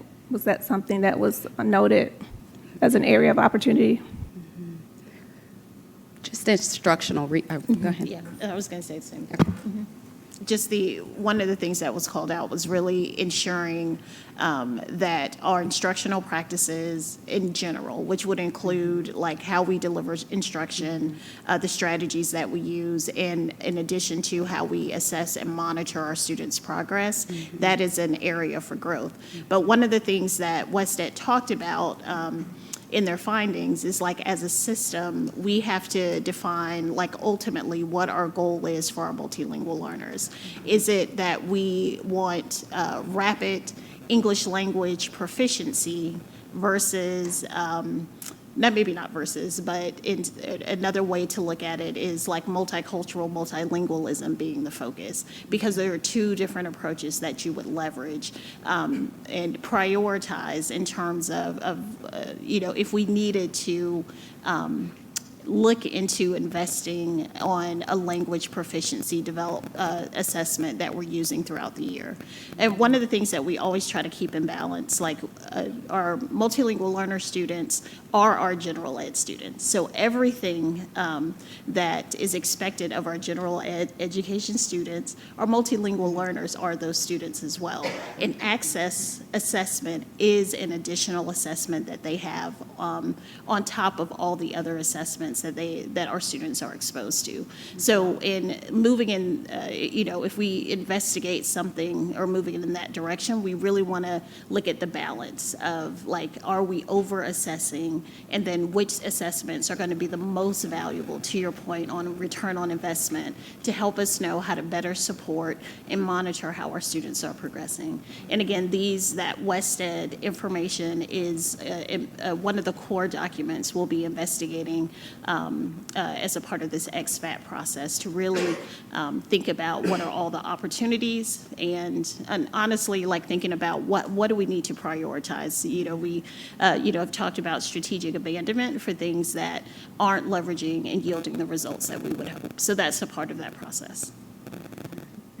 Well, the last slide I would like for you to pull up is slide 15. Going back to the return on investment question, I'm curious as to if there's any data to support, which of these models is working. Is there one model that's working better than the other? Any data to support maybe focusing in scaling one model, and maybe, because I remember during the WestEd study, the results shared, there was this idea of strategic abandonment, and we're doing a lot, and maybe we should be pulling back on some of the initiatives and strategies. So this kind of speaks to that in my mind. We're doing a lot, but what's actually working? Where are we seeing results? Has there been any investigation into that? We always look at like where are schools finding success. We know nationally, like dual language immersion is the most effective model. And one of the things that our state doesn't recognize, DLI as that ESOL support model beyond the elementary level. So when we are kind of analyzing what our schools do is they take a look at their student, the numbers of MLs that need direct services and what types of supports they need, in addition to the number of ESOL certified teachers that are in the building. And they have to figure out like which model is going to yield and provide the best level of support based on that context that they have. So that's a very individualized dynamic. One of the things that, again, that we're always exploring is looking at that data, again, where schools are finding success, and really unpacking with those schools, like what are some of the things that you are doing, how did you make that work? But that typically is coupled with all the other programs and core instruction that's happening as well. There is an opportunity for us to do a deeper analysis, and I do believe research and evaluation did produced a study maybe some time ago that really looked at where some of our schools where they were finding that success. With the strategic abandonment piece, like again, that XFAT process is really where we're digging into those WestEd recommendations, looking specifically not just at our multilingual learner student group, but all those specialized student groups that we serve, and really looking at like what are the best program models so that if there is something that needs to come off this menu for our students, we can pursue that. Because looking at this, I think you mentioned the dual language immersion programming has proven to be the most effective, and it looks like here, and this is the wrong slide, it's the next slide. It looks like here, dual language immersion is the program that's least applied in our schools. So it just seems like we're not doing what we know works best. And I'm sure there are a number of reasons, and you don't have to respond. I know that investment funding plays a huge part. I'm looking forward to the expat results that will be shared. I'm looking forward to our policy coming from the policy committee led by Dr. Teresa and Ms. Stone. And with that, I know we're short on time, so. Chair, Dr. Simmons, can I make one point? Sure thing. I think it's important that we remember that while the percentages show up differently across our county, to just say that that immediately represents gaps is misrepresentative. And I'll give you one good example, the international, did I get it wrong? Is it the Newcomer Center or Transition, or do we have both? We got both. Which one are you looking Okay, at? all right. So the International Transition Center is applied to only 6 of our clusters. That is additional resource that is going into those clusters with the most need to address a gap. So to simply say that because you have a higher percentage, there's a clear and present gap is misleading. But I do think it leads to, because 10,000 new ML learners in the last 5 years, you know, it's possible we have not kept pace with that. The state doesn't have a funding mechanism for it. It's certainly something to look into. And I think, Dr. Taylor, that's something that would be really good to know as we have some of these discussions, is how we have addressed those gaps that we do know come with multilingual learners, gifted students, SPED, et cetera. So I just wanted to make that point. Thank you for that. I just also want to comment on when we look at the historical data, and in particular in District 5, the academic performance, the multilingual needs, the low-income population, and when you look at some of those schools and the facilities, there are clear gaps in inequity. And it's not just language. And I do want to just make sure that we are clear about, we have done some things that have, of course, benefited our students and been great. But we also must recognize that we have not addressed the gaps, and it is apparent in the data. There's no misrepresentation. I mean, if you look at the data around our facilities, you look at and you visit, you go, you'll see the difference. You understand that class sizes may be different based on where school. You see it in the climate surveys and the teacher retention, and you see it in almost every single data point, from teacher retention, teacher recruitment, to, and our HR team is doing a great job, I'm not saying, but it's just how teachers are feeling and their belonging and how they're experiencing the classroom is very different. And some of the frustration isn't just about the MLL, but it is some other needed resources because of some natural things that may be aging facilities, but it also is due to a larger population, maybe addressing some needs that other districts may not have, a high multilingual population. So that obviously creates another needed resource that they don't have that we need to invest in. So in no way am I saying that because there's a high percentage that we're not doing what we need to do to address those needs. I think we have opportunities to do more and better. And I also think it's important for us to recognize that there are some significant differences as we see in the data, and we need to address those. Thank you so much. Now I will turn it over to Dr. Taylor for our next presentation. All right, well, I want to thank the entire group, Chief West, and obviously the school leaders and presenters for your presentation. We will now have Monica Rosen, Chief Executive Officer of the Alma Advisory Group, to provide an update on the superintendent search.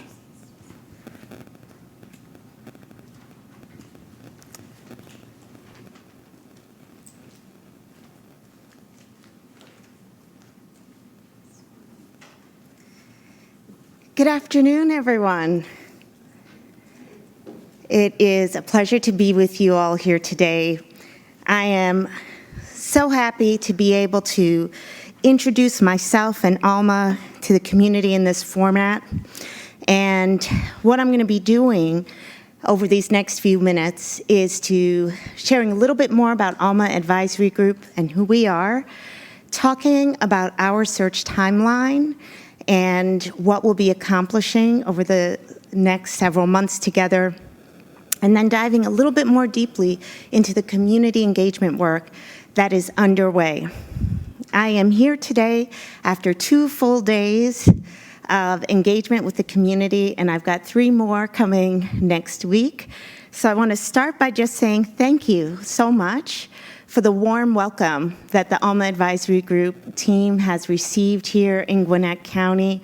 We got to sit in on the state of the schools yesterday, got to sit down with the GCPS Foundation Board. We'll be meeting tomorrow with the Superintendent's Business Council. And we have had a number of employees that have come and sat down and met with us, as well as parents and interested community members. And it's been wonderful to hear from them. And we're just at the beginning of that work. But I really want to acknowledge the partnership and collaboration, beginning first with each of the 5 board members. Thank you for spreading the word to those meetings that each of you are hosting. Thank you to the superintendent and his leadership team, Melissa Laramie and her communications and engagement team, Kathy Harden and the HR team who have partnered with us, KQ Communications, and to each of our principals who are even some here today, and cluster superintendents, each of whom have partnered with us to ensure that the community engagement work that we do is successful. So thank you for that. So I'm so glad that I got to sit and listen to the multilingual presentation earlier, because I stand before you today, someone who entered the schools as a multilingual learner. My name is Monica Santana Rosen. I'm the CEO of Alma Advisory Group. My parents are immigrants from the Dominican Republic, so my first language was Spanish. I'm very proud that one of the things we get to do as a team is to offer multilingual presentations and to lead monolingual Spanish sessions where needed. We've also had help from the communications team to provide translation for any language that our participants request. At Alma Advisory Group, our mission is to cultivate and create the conditions where people can do their best work on behalf of the students that they serve.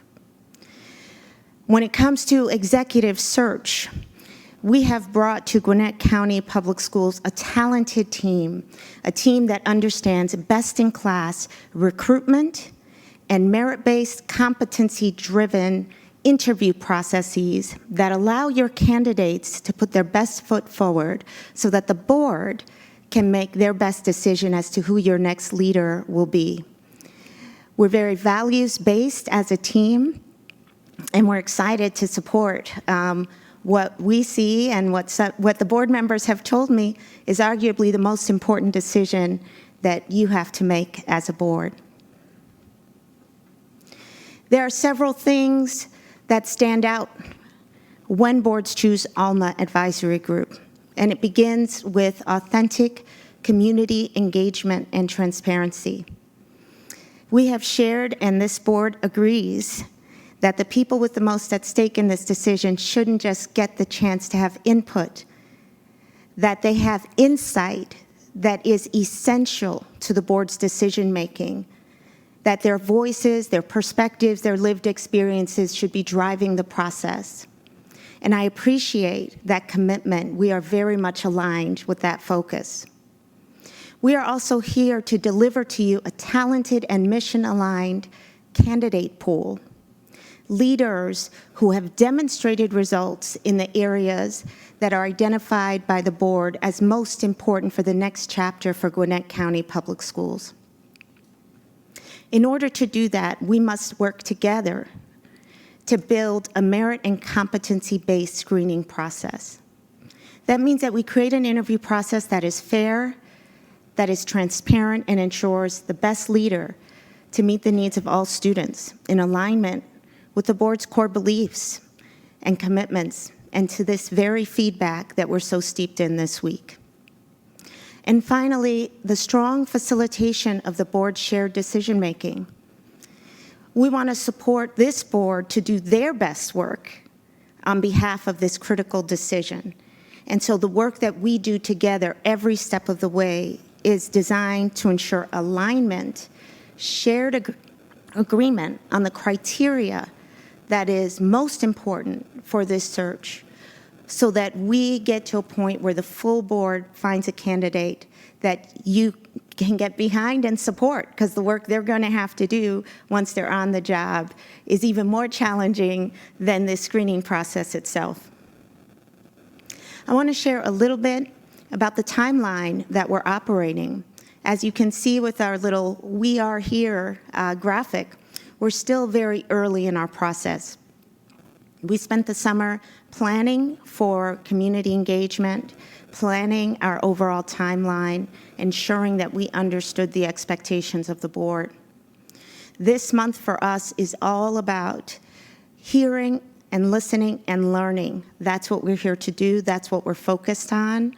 And I'll be sharing more about that shortly. By the end of October, the Alma team will begin recruitment in earnest for this role once we've clarified the criteria, the profile of the leader that the board is seeking. Our expectation is that by the end of the calendar year, the board will have the opportunity to begin interviewing candidates. We expect to reach our finalist stage by March, so that ideally by April, the board is able to announce their selected superintendent. I want to echo something Dr. Taylor said at the State of the Schools yesterday, which was an appreciation for the runway that the board has allowed to not rush this process, to make sure that you are moving expeditiously, efficiently, but also thoughtfully to find the best leader for the district. So this timeline was created in partnership with the board and has our full support. So where are we now and where are we headed? We have launched our search timeline and our community engagement plan. We've launched a community survey, so in a moment I will share the SQR code. That survey will be live through October 3rd. We're here this week and next week to meet in person with as many people as possible, and then our work will continue after we head back to our respective homes to meet with individuals virtually wherever needed. And that includes employee and community focus groups, and I'll share a little bit more about the people that we've had the opportunity to meet. I will be back on October 16th, and I'll be sharing a report on what we learned in that process and what it means for this search. And that's when the board will have the opportunity to build and finalize their job profile. So in the coming weeks, we will be laying out the steps of the screening process, posting that profile, and beginning to screen candidates. So I want to take a moment and talk about how community voice supports this process a little bit more concretely. People spend a lot of time with us and they wonder, well, what exactly happens with the information that we shared? And I appreciate Mr. Gasper saying at his community gathering this week that their time with us is time well spent, that we want this to be a good use of their time, and it is. And the reason it is is that what we learn helps inform and strengthen the role description and the criteria and competencies that we utilize to interview the candidates. We leverage the examples that they share to inform those very interview questions and performance-based activities that we will create together with the board. And the information that we glean in the community engagement process will be right there with the board all the way to their final decision-making. So we really want to ensure that anybody out there who cares about the future of Gwinnett County Public Schools to make their voices known. And we have 4 different ways to participate.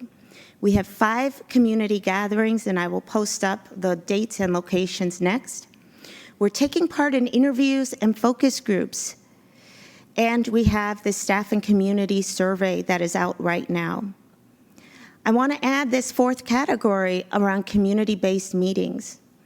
And if there are organizations or groups that have standing meetings or want to bring together a set of stakeholders, to please reach out to us.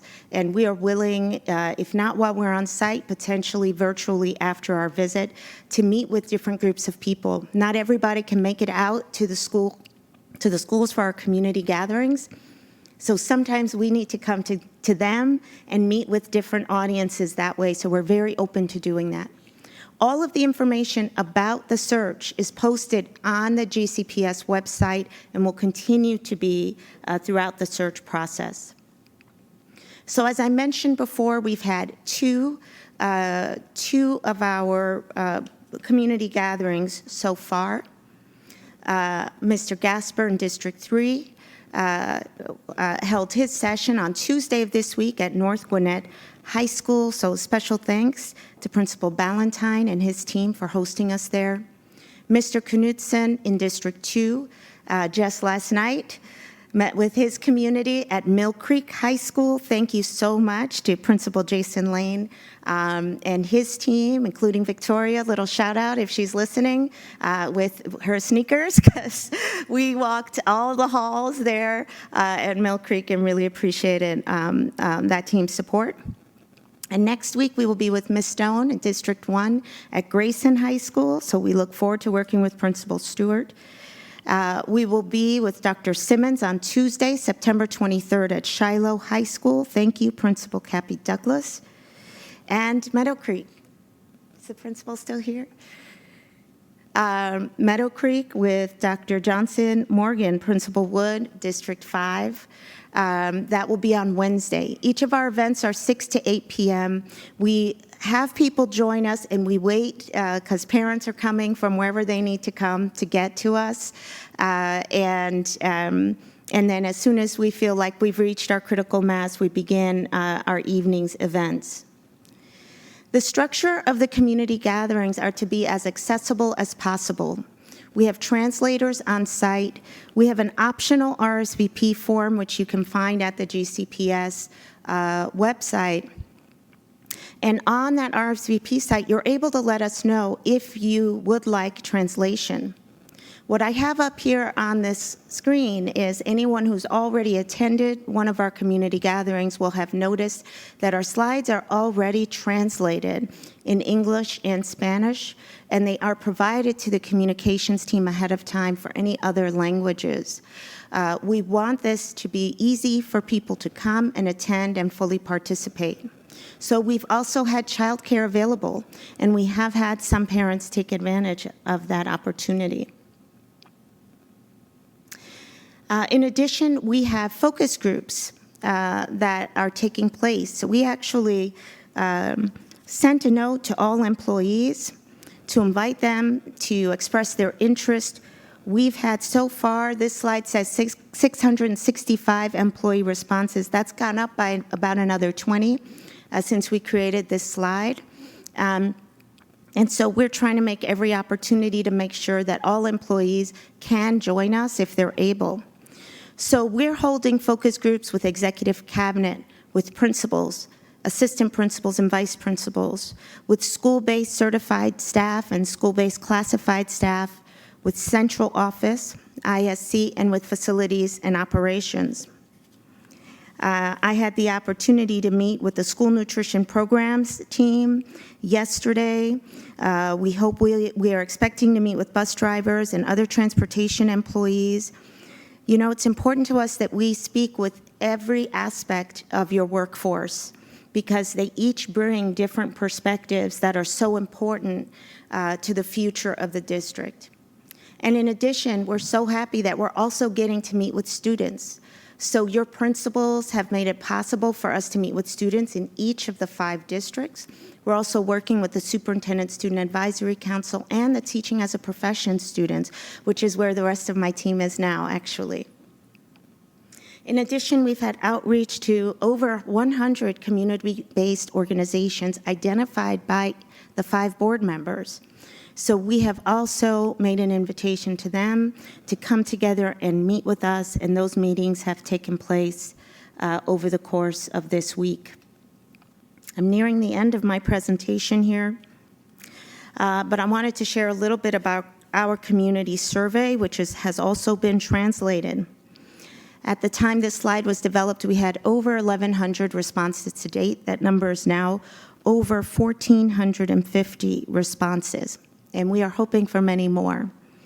The survey has been advertised on social media, local news channels, Parent Square, so we appreciate that media is in the room today. We want them to help spread the word. We want to hear from as many people as possible. Please make your voices heard. At the board's request, the survey comes directly to Alma as a third-party provider, and all responses are anonymous, and we welcome that, and the board and the staff at the district welcome that too. The survey will be open until October 3rd, 2025.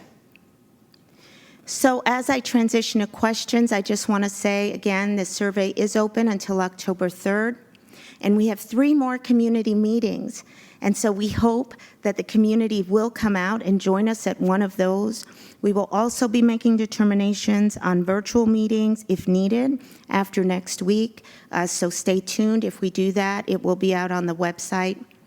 And I want to thank the board for creating an email address just dedicated to this process. So GCPS SUPT search at gcpsk12.org. We have been receiving questions and feedback via that email address, so thank you. Thank you to the board for moderating that email. And I will be back here on October 16th to share what we learned as well. Thank you very much. Thank you so much, Ms. Santana Rosen. Board members, any questions or comments? Thank you, Chairwoman Dr. Simmons. I have more of a comment, and thank you, Ms. Rosen, for your presentation. Really appreciate the step-by-step guide of the superintendent search, where we are, where we're going, where we've been. And I just want to just add a comment. This week I had the opportunity to attend the District 1 Run of Show meeting.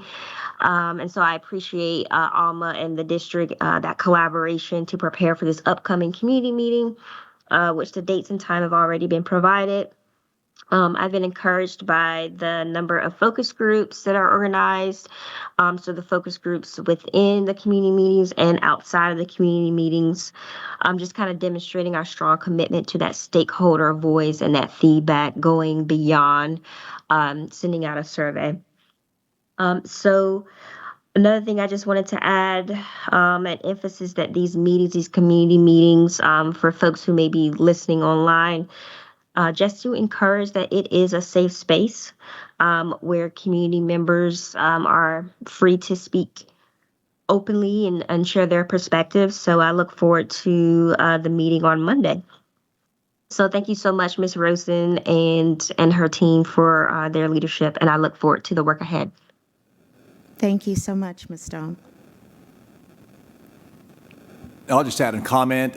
Thank you for all your hard work last night. Good event at Mill Creek. I was able to hang out and be a fly on the wall in the 2 different breakouts, and it was great. Good, candid conversation, solid conversation. A lot of people sharing, and I'm not afraid to share. So looking forward to your compilation when you come back next month. Thank you again. Thank you, Mr. Knudsen. Yeah, likewise here. Just a comment. I too have had the privilege of hosting the first community engagement, and again, I was encouraged by the turnout and just the folks that were there, and just meeting them one-on-one, and I could see the excitement that they wanted to participate in the process. And again, like you said, I just encourage them to be candid, be raw, be uncensored, unfiltered, just be open. And that's what I encourage everyone listening, just to speak up, speak your mind, tell us how you feel, tell us what you want, tell us what you're looking for. And that's really what this is all about, and that's what the board wants to hear, from you about. So thank you again. Again, look forward to your progress update in October. Thank you, Mr. Gasper. It's always interesting in a superintendent search. You never know if it's going to spur a lot of energy, if people are really activated around it. We're not doing necessarily something sensitive or controversial. There's not it is a big decision, but not everybody is always interested. And I agree with you that there's been a lot of enthusiasm, interest, and excitement, and wanting to share what's important for the next leader. So thank you, Mr. Gasper. We agree with you. Thank you, Ms. Rosen. I really appreciate all of the intentionality that you and your team really put together to really meet our needs around making sure we make the best decision for our children. And I'm curious to know what initial insights you can share that you've gleaned from the first two sessions. Thank you, Dr. Johnson-Morgan. I was wondering if someone would ask me that, and I'm actually going to hold my comment because I think it's a little too early. We have a number more meetings coming next week, so I'm going to hold off. We're still processing everything that we're hearing, but it is a difficult task to honor what we hear and really do it justice so people understand they were heard and recognize the one thing that I can share. We know no community is a monolith. We have absolutely heard a range of perspectives, and so starting to tease apart what things are rising to the level of, wow, this is really a theme that's cutting across the entire district versus things that are coming up more in pockets of discussion. That's the kind of thing that we're trying to analyze after each of these meetings right now. I really appreciate that answer. As you were answering, I recognized that you sharing the insights may influence, as we still have 3 other sessions that we have, and I do appreciate that. So, hey, I was curious. And so then the other thing, see, I forgot what I was going so I want to share this, yeah, because I've been here before. Ms. Gunnison has also. And the first time we went through this process, it was during COVID, and it was very challenging for us to do this. I wanted to and advocated for us to engage community. I believe in collaborative governance. I believe in engaging community voices and empowering our teachers, our students, and our families. And I think this is a beautiful opportunity that now, lesson learned, right? And the opportunity allows itself in the environment that we have, where we're not in COVID, we don't have any issues, but now it's an opportunity for us to safely share, and for our community to safely share what they're looking for. And people are asking, like, well, have you all decided on a profile? We actually, y'all, we don't have a profile yet. We don't. We are intentionally engaging the community to help us shape that profile. So for the people who are questioning about, does my voice matter, or if I should go, yes, attend the sessions. Yes, your voice matters. Yes, complete the surveys. We are going to use the data to create the profile that is necessary. And we encourage people to please complete the survey, because it's important that you complete it as fully and accurately as possible so that we can have the opportunity to have a beautiful profile to meet the needs of our children. The other thing I want to share is for families who may have challenges around transportation needs, we have a microtransit. Check out the microtransit from Gwinnett County. You can call them, they can meet you directly at your door, pick you up, and take you where you need to be. You can download the app or go onto the website and register for the microtransit. I do know that there are some people in different communities across Gwinnett that might need transportation. And so I encourage you all to look at the microtransit. It's only $3. And also see if there are opportunities to carpool. If you absolutely cannot attend a session in person, certainly we understand. I think there are some other opportunities you are looking into, and complete the survey. Yeah. The survey is going to be critically important, so I'm very encouraged to see that there are 1,100 people already. Oh, 1,400, I'm sorry. 1,450 turns out. Yes, and growing. Again, growing, yes. And it should grow more, Yeah, I because we know. are using the survey. Your voice truly matters. Yeah. The other thing is, we've gotten questions, comments, and I want to encourage people to please trust the process. We have an amazing, qualified, experienced search firm that has proven results. You all have an excellent rate around placement and retention, and even the experience that I've heard from other school boards and the service. It is now experienced by our board on the tailored services that you provide and how you go above and beyond what you need to be able to ensure that we have a process so that we can have the best superintendent for our school system.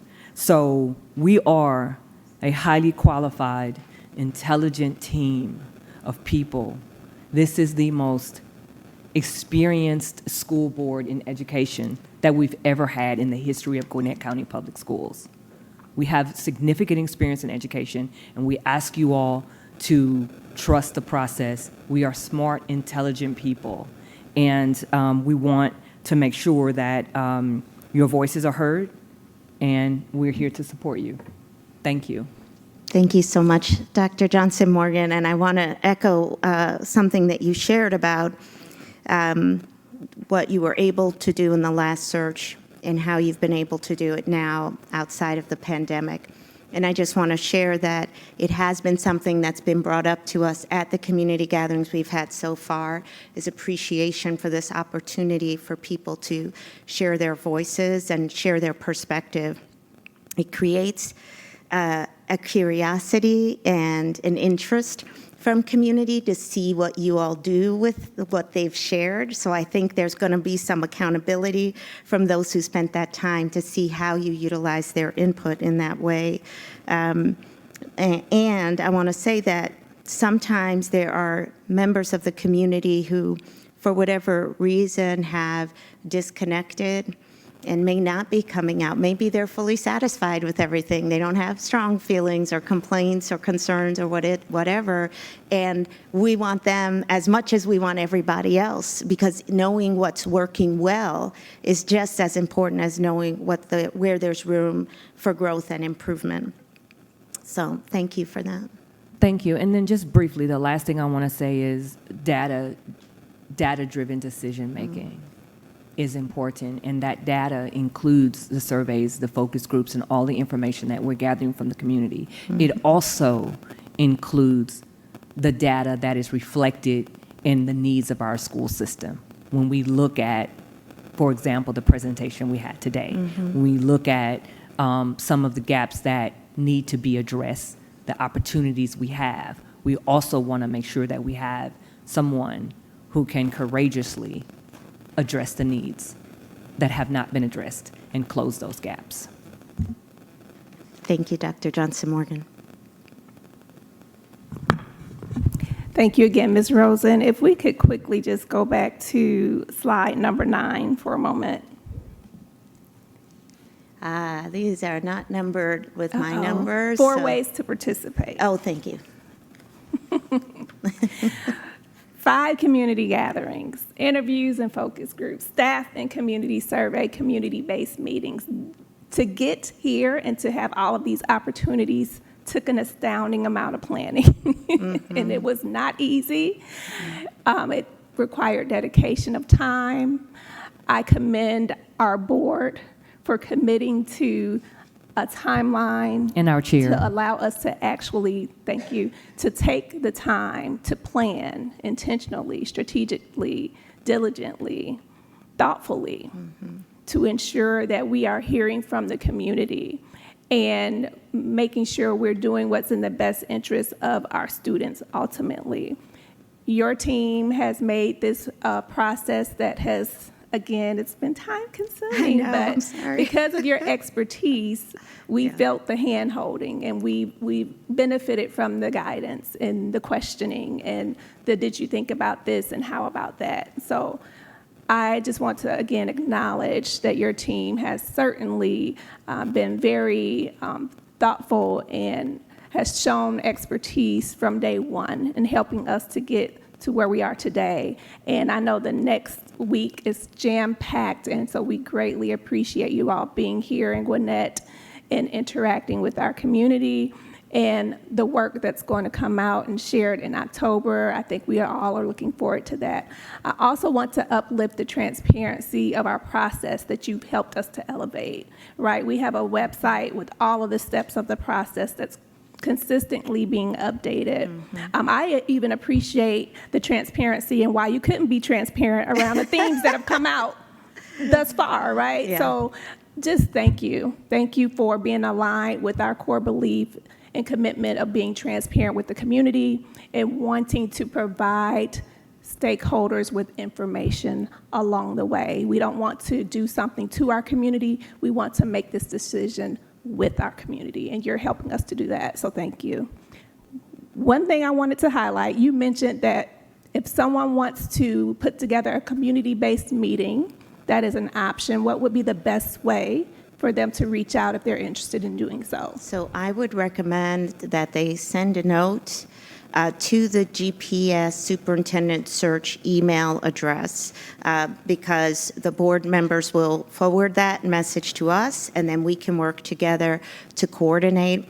I will also offer up that our ALMA email is info@almaadvisorygroup.com, so people can also use that email address. But right now, the board's email is probably the best way to initiate that.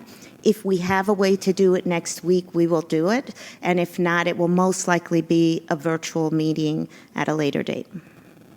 And just know that that board email is saying board email, but it's actually communication going to you and your team. I just want to make the community clear about the GCPS soup search at gcpsk12.org. I believe that we have Lisa assisting us with getting the information to your team as needed. Got it. Thank you you. for the clarification. All right. Any other comments or questions? Yes, Dr. Simmons, I want to uplift the leadership that you have really shown and demonstrated in this process. Thank you so much for working so well with our superintendent search firm, the Alma Advisory Group, KQ Communications, our communications team. So it's a team of people, y'all. We have KQ, we have Alma Group, we have our communications, we have Dr. Taylor, we have Miss Lisa. We have, if anyone else I forgot, y'all, thank you. I didn't mention Michael Lewis, who's been at every single community Michael gathering. Lewis, and to say the least, our board. I just wanted to just say thank you all for the teamwork that's making the dream work, and thank you, Dr. Simmons, for your leadership. I appreciate that, Dr. Therese. And with that, Dr. Taylor, I'll hand it over to you. Well, thank you again, Ms. Rosen, for that presentation. We will now have Kathy Harden, Chief Human Resources Officer, provide an update on staff reports.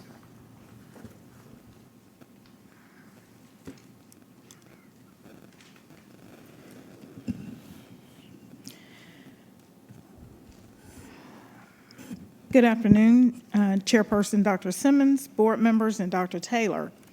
The HR team and I are pleased to present the Human Resources Report for the month of September. Through our report today, you will hear how the Division of Human Resources is partnering with schools to achieve the objectives outlined in Goal 1C 2C, and Goal 3B, which calls us to transform human resources functions into a strategic talent management organization that supports educators and staff to achieve district goals, in addition to ensuring equitable resource allocation to each local school. Teacher vacancy report. We currently have 11 vacant teaching positions for the 25-26 school year. As you have requested, we are sharing a month-by-month comparison. Additionally, last year at this time, we had 58 teacher vacancies remaining. The fall displacement process was finalized on Monday, September 15th. All displaced staff reported to new locations on this date.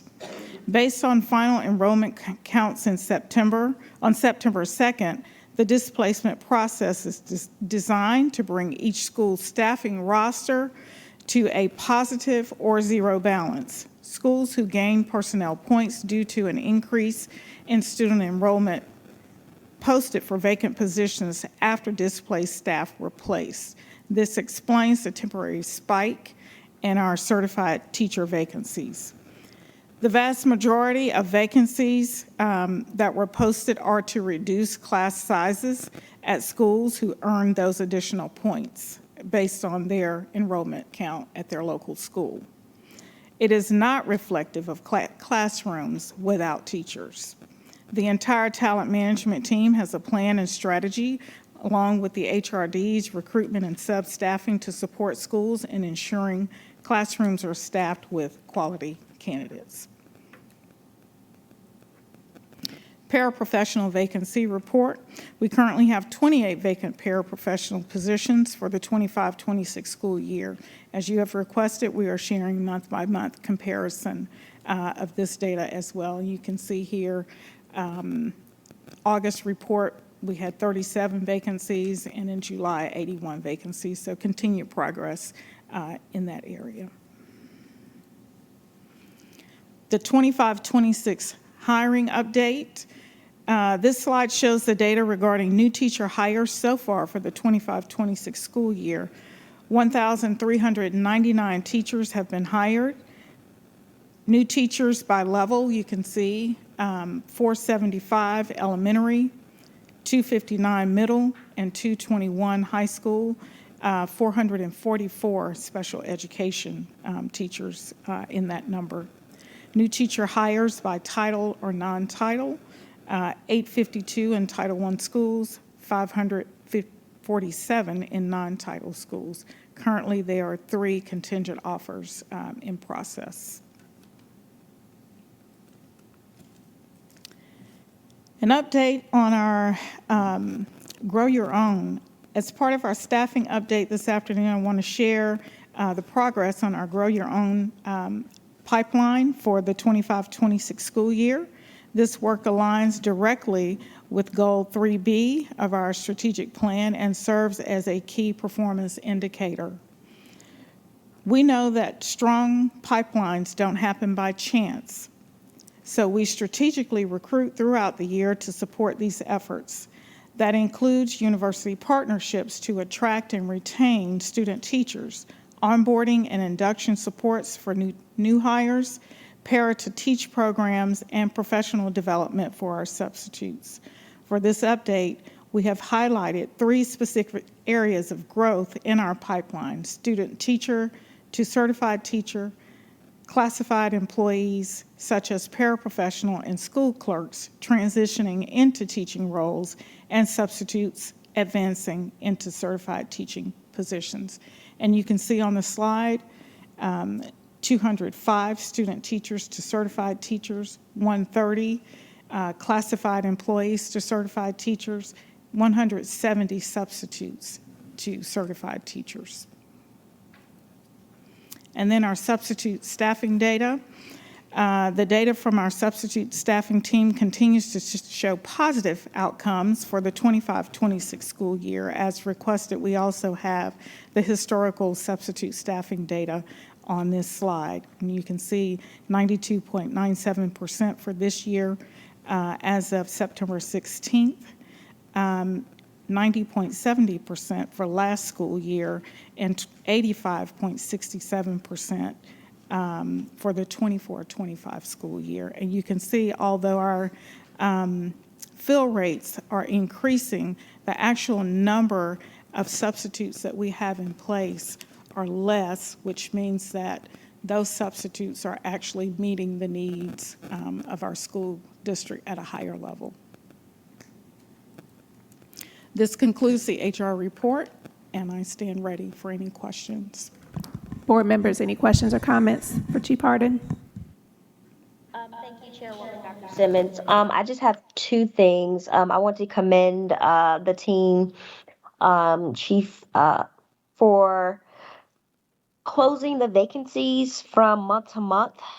We saw the data at the beginning of the presentation, and regarding that uptick in, I believe it was the Title I school vacancies. Yes.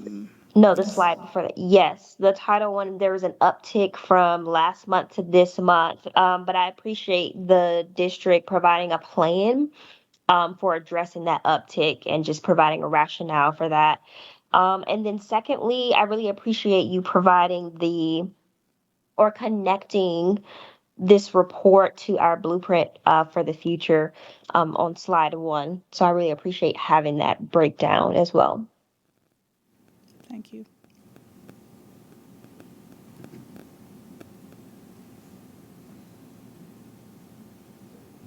Great report. Thank you. Thank you, Chief Harding. I love the Grow Your Own hiring update. I mean, adding 500 new certified teachers to the mix based on, having student teachers, qualified employees, and substitutes come into the system is just great. I love to see that. So thank you for sharing those details. Absolutely. Appreciate it. Thank you for your presentation. Also, just really pleased at looking at the data and seeing the 92 or 93% average fill rate. That's pretty good, and so that's I really appreciate that. Also, I'm appreciative of the Grow Your Own pipeline, and I just wanted to make a clarity around, if you can clarify a bit. So the Grow Your Own, and what you were saying at the end of the presentation was that your substitute teachers were hired on as full-time teachers, which is why the substitute rate is lower, because you don't need that, and that actually the return on investment, right, for the Grow Your Own is directly linked to the hiring fill rate. Well, yes and no. Okay. Yes, we have substitutes who are shifting into the certified teacher role, which fills a vacancy. But the absentee positions where there's a vacancy because someone is not in the building, subs are filling those positions as needed. But we're filling those needs at a higher rate with fewer substitutes in available. So if you saw the data on our sub-staffing, if you look at the number of substitutes versus this time last year, it's not quite 100 fewer, but we do have fewer substitutes available to sub, but we're filling the need at a higher level. And so I really attribute that increase in the fill rate and people remaining available to serve as substitutes to the training that the sub-staffing team, Dr. Mosley and his team, are providing to our substitutes. We are doing regular training with our substitutes to really support them in learning how to effectively communicate with students, to ensure that they are understanding and learning how to deal with disciplinary situations as well.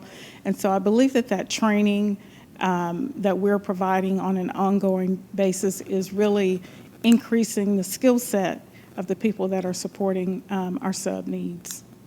Thank you. And then my last question is, can you share some insight around the displacement that I'm hearing about and how some schools have had to use Title I funds to kind of address the displacement that's happening? Can you share a bit about that? Dr. Mosley, you want to address displacement?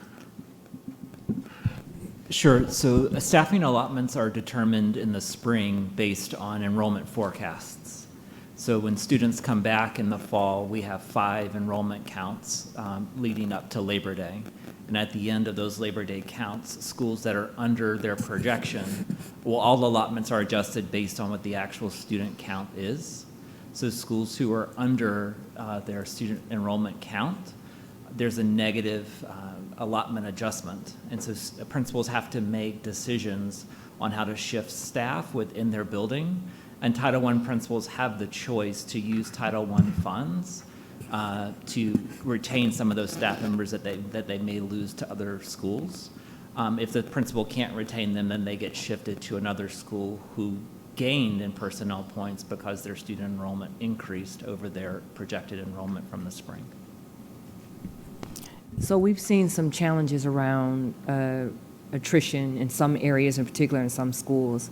So I'm wondering, with the displacement, possible attrition, like how is that impacting providing quality services for students, in particular in Title I areas? So we saw a data chart before that showed District 5 MLLs. We know that some of those schools may need more resources to be able to address the need of the multilingual learners. Not all teachers, as great as they are, not all teachers really know the language and can have the resources available to them to address those needs. So I guess there's a concern around, like, how are we as a school system addressing maybe, and I get in general like the need around how you're moving people and they have to use Title I funds, but it's not addressing the need of the resources that some of those schools may have that's different from other schools. So how are we bridging that gap? So, and I'll let Dr. Mosley in a moment expound on what I'm about to say, but his team does a very good job of working one-on-one with our principals and looking at the skill set of the teachers who are identified in a building who may be losing points. Those teachers that are coming out of those buildings, and it's based on seniority, so it's not cherry picking based on performance or anything like that. We look at the people who are up for displacement, and they really do the best that they can to ensure that they are skill matching where a school has picked up points. We are trying to skill match the people who are going to be displaced from the building that is losing enrollment to the buildings that have gained enrollment so that we can put the best skill in the building where they can serve. And is there anything you want to add to that, Dr. Mosley? I think the only other thing I would add is we were able to partner with school improvement and operations as well as business and finance. And so some of our most vulnerable schools who were under enrollment and should have lost personnel points, we were able to restore them without losing personnel points above allotment. Because we knew the needs That's what of you were those looking schools. for. And I think that it calculated to almost 44 personnel points that went back to those most vulnerable schools. And we really appreciate Dr. Taylor's willingness to just be at the table and to give us the reassurance, bring us a plan, and we will look at finances and figure out how to make that work, and that is exactly what happened. Thank you so much for the report. I appreciate the month-over-month analysis that you provided in year over year and the inclusion of the paraprofessional information. So just appreciative of the responsiveness to the request and just continue to commend the team on demonstrating a return on investment with the work that you all do. Thank you. Thank you. Dr. Taylor? Thank you, Chief Harden. Of course, you know that Masana Mallard is out for this meeting, so we will now have Greg Johnson, Executive Director of Budget Strategy and Risk Management, provide the monthly financial report. Mr. Johnson.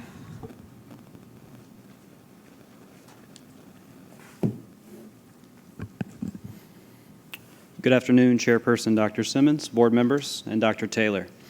On behalf of Chief Mallard, I'm pleased to present the General Fund Monthly Financial Report for the period ending July 31, 2025. This is the first financial report of the operating budget for fiscal year 2026. Local revenues are, I apologize. Total revenue combined through July 31st is 21.25% lower than budget. Our local revenues are 9.89% lower than budget, and the main driver in local revenue is property taxes, which are not due yet. However, bills that are sent by the county did go out on time. QBE accruals on the state side reduced revenues during this time. General fund federal revenue, such as ROTC reimbursements as well as indirect cost revenue, will pick up as we proceed through the school year. Since this is the first month of the fiscal year, it is common to observe these trends.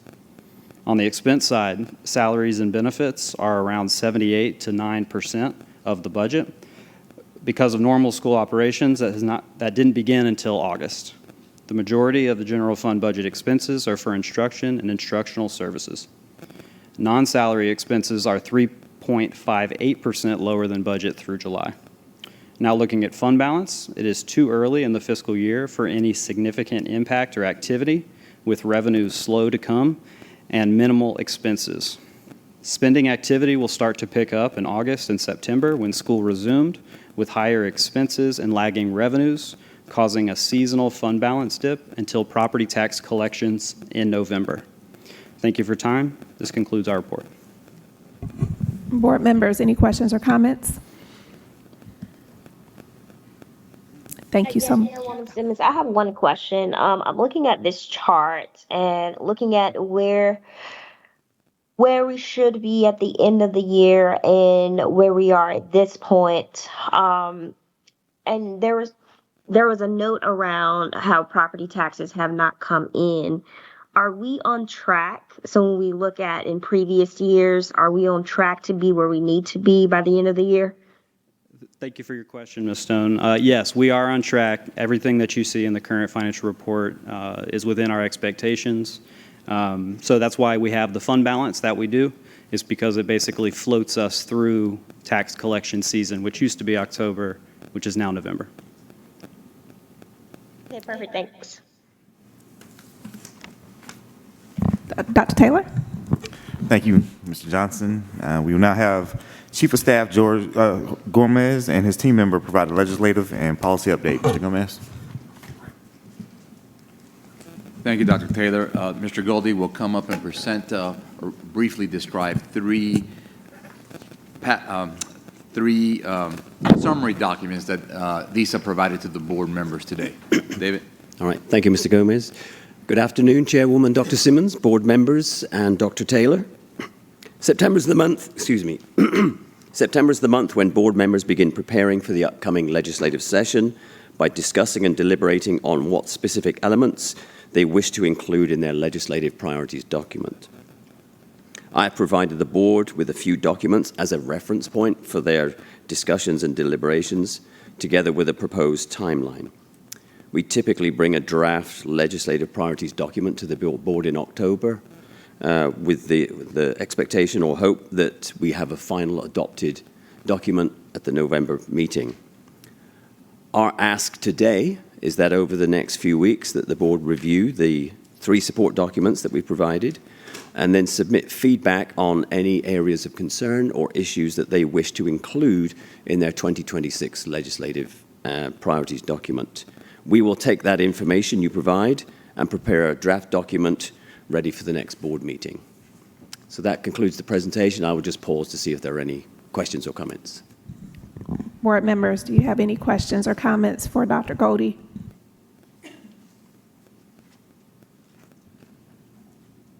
I have a question related to our meetings with, I think we've requested meetings with the county commissioners, state legislators, our delegation, Yes. And possibly even some of our federal reps that have territory in Gwinnett. Thank you, Dr. Therese. Yes, and thank you for the request. We began as early as yesterday trying to get in touch with those three groups. As you know, we traditionally have had and will continue to have in December a meeting with our delegation. So we're working to have that. We are reaching out to the other two groups you mentioned, commissioners and federal agents, to see their availability and/or their ability to have a meeting with us. And I also was informed that maybe October would be a better timing for them before the legislative session. So I think that's something to consider as well. Thank you. In We particular got for that us. message as well. So as we're reaching out to them, we're floating the idea of starting as early as October. Okay, great. Because you said December, so I wanted to just make sure we Yes, had- yes, okay. ma'am. One thing I did want to bring your attention to in the second document was a little section called Context of 2026. I think that's important for you to review. And as a reminder, this is the last legislative session for Governor Kemp, which means that other individuals will be petitioning for that seat.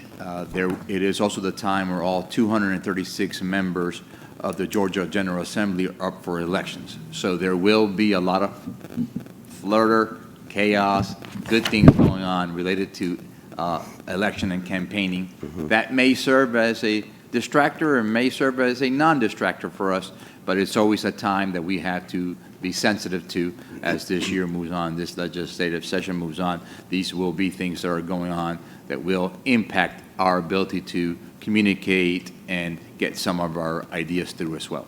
Yeah, and if I may add, Mr. Gomez, one other piece of context.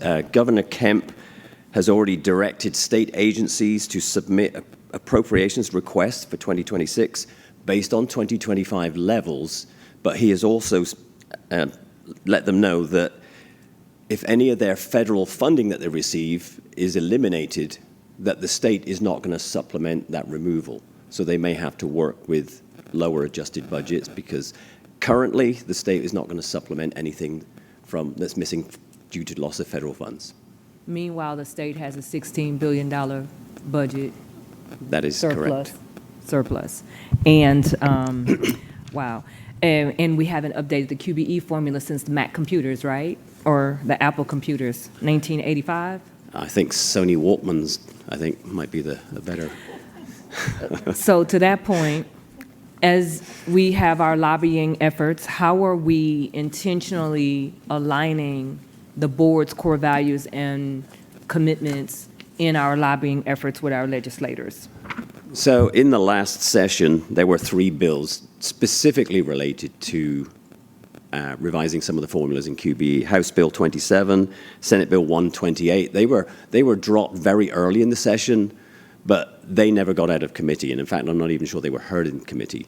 There was one bill, House Bill 796, dropped by one of our delegation members, Representative Marvin Lim. That was dropped right in the end, early in March, right near the end of the session, after crossover day. So I think the idea is that that would be taken up in this next session. One thing from the Senate Appropriations Chair is that when it talks about a poverty weight, he did make a comment in one of their committee meetings that there's already 2 avenues for addressing that. One is Title I, and then equalization grants. So there's not a lot of willingness, let's say, to have much flexibility from the chair of the Senate Appropriations. So that may be a barrier. Yes. Therese, we of course are going to continue Yes. to work with our delegation. As Mr. Goldie pointed out, we have at least one member who intended to drop a bill along these lines at the end. We will be contacting those authors of the bills and having a conversation to see what we can do through this legislative session. Okay, I just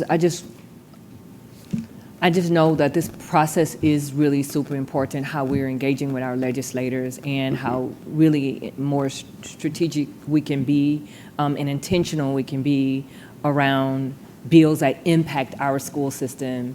And many times they don't have education experience and they don't really know what's happening in our school system. And so the more we can be engaged with them and kind of communicate the impact of some of the bills Absolutely. to our children. Yes. I think the better that would be. And to that point, as long as I've been on the board, we've had legislative priorities. And I feel like we go through the exercise of the priorities and then I don't really know, like how are we tracking to the priorities and like how we've lobbied what's happened, what was a success or not. And so, like, I just want to challenge our school board or our school system and our board to support, like, having some more meat behind the legislative priorities, where we don't just have the exercise of naming what they are, but we actually track the success of them and our lobbying efforts towards the priorities. So if there could be some type of format in a way that have a tracking around, here are our legislative priorities, and here's the success of how we're doing, I think that would be helpful. Because just to add on to your point, what we don't want to be the case, and I've only been on the board, this is my 3rd year, and it seems like it's shaping up to be the case, is we have the same priorities from year to year, and I don't know that we're seeing movement. And so we, I think, are asking for more thought around how we can work more closely with our electeds, with our delegates, to ensure we're in alignment, and to ensure we're supporting each other and trying to influence our state leaders to best meet the needs of students here in GCPS. I was going to chime in a little bit on that in terms of how we communicate our priorities. I know that Matt Reeves, my representative, has counseled that instead of going after the unicorn, like QBE adjustment, which we know is not going to happen, why not why not do a workforce readiness bill? Because that would benefit every school system in the state. If there's a way to show that additional funding for multilingual learners, CTAE, whatever the situation is, because workforce readiness, we're seeing a lot in terms of the future of education be focused around workforce readiness as well. And the successful systems and new pilots are in that area. So my challenge would be, as we pull together our delegation, let's see if we can get bipartisan support for a workforce readiness approach that could then produce the funding that we need to address some of these gaps that are continuing to grow that are not addressed in other ways. Yes, thank you. Yeah, I think in addition to that, collaboration is going to be key in this situation. I think, and I think, Dr. Gould, you do a great job down at the Capitol advocating for us, but I think having the 5 of us up here sitting with the delegation, sitting with even the federal representatives that represent our districts as well, to give them a sense of where we all come from, not only as individuals, but as a governing body, that helps build the story. It helps build the case. There are these 4 bullet points on the documents that we have in front of us are critical to the success of our school system. QBE, Mr. Knutson just talked about it, and yes, that's a massive hurdle to get over. Tax reform, there are these folks running for governor. They want to eliminate this, the state tax. What is that going to do to our school system? We need to talk about that. School safety, all of my reps are talking about it. We need to protect our schools. What does that look like? And the same thing with academics. We all saw the data. We all saw what's happening nationally with math and reading scores. We have to do better. So how can the state help us achieve those milestones? And the only way we're going to do that is strong collaboration. We can't do that, from 100 miles apart. We have to come together. And I think, Mr. Gomez, making those meetings happen, whether it's October, whether it's November, before they get to legislative session, get us together, bring the calendars together. Let's make this happen. And haven't we talked about, I want to be, if remind me if I'm mistaken, didn't we talk about actually going there also and like going to the state offices as a board and speaking with them? That may also be in addition to our regular kind of meetings that we have where we sit around the table, but like having a lobby day, like kind of how we've done before in like DC. Absolutely, being a presence in the Capitol, at committee meetings or meeting with delegation members. That's a very powerful move. Yeah. Because if you think, they hear from many, many lobbyists. They hear from their constituents. They get directions from their party leaders. And so the more voices that we can have that work collaboratively to push a concern or an issue, that certainly will have more of an impact. And there aren't any issues with us as elected officials lobbying to other elected officials in that capacity at the Oh, no, state not versus at a all. meeting? No, there's no legal issues. No, Yeah. legal. Okay, the only other question or point is for your QBE, I just want to say how important it is for us to update the QBE, and I don't think we should give up on it. I do think maybe there is a way to look at other states like Tennessee, like Florida, and some other states that are like looking at QBE formula, and Louisiana. I'm trying to remember some other ones in the South, but they've had adjustments around poverty, adjustments around MLL, adjustments around rural. So maybe if we can change our lobbying approach to be where let's do a study, maybe doing the study may help us get to that point of showing impact of the need, and then also helping us use the data to push for the QBE update. So in summary, I think I hear our board asking for the district to support us with cultivating deeper relationships with our delegates in order to drive impact, which might require innovation, to Mr. Knutson's point, maybe being more innovative. I think our board and the district, we know what we would like to see in the school system. We need a way to communicate that to delegates and state leaders in a way where they can get on board, and our delegates have that language and context. So this idea of us spending some time together and strategizing is what I'm hearing kind of lifted up, and rethinking and revamping what that looks like, and maybe the timing of it and the frequency. Thank you. Dr. Taylor? All right. Well, thank you, Mr. Gomez and Dr. Goldie. Now we will take time for discussion or answer any questions regarding items on this evening's business meeting agenda that you, the board, may have. And of course, this is a great opportunity if there are consent agenda items that while we have staff present to be able to answer. Board members, any questions or comments here? Yes, thank you, Chairwoman Dr. Simmons.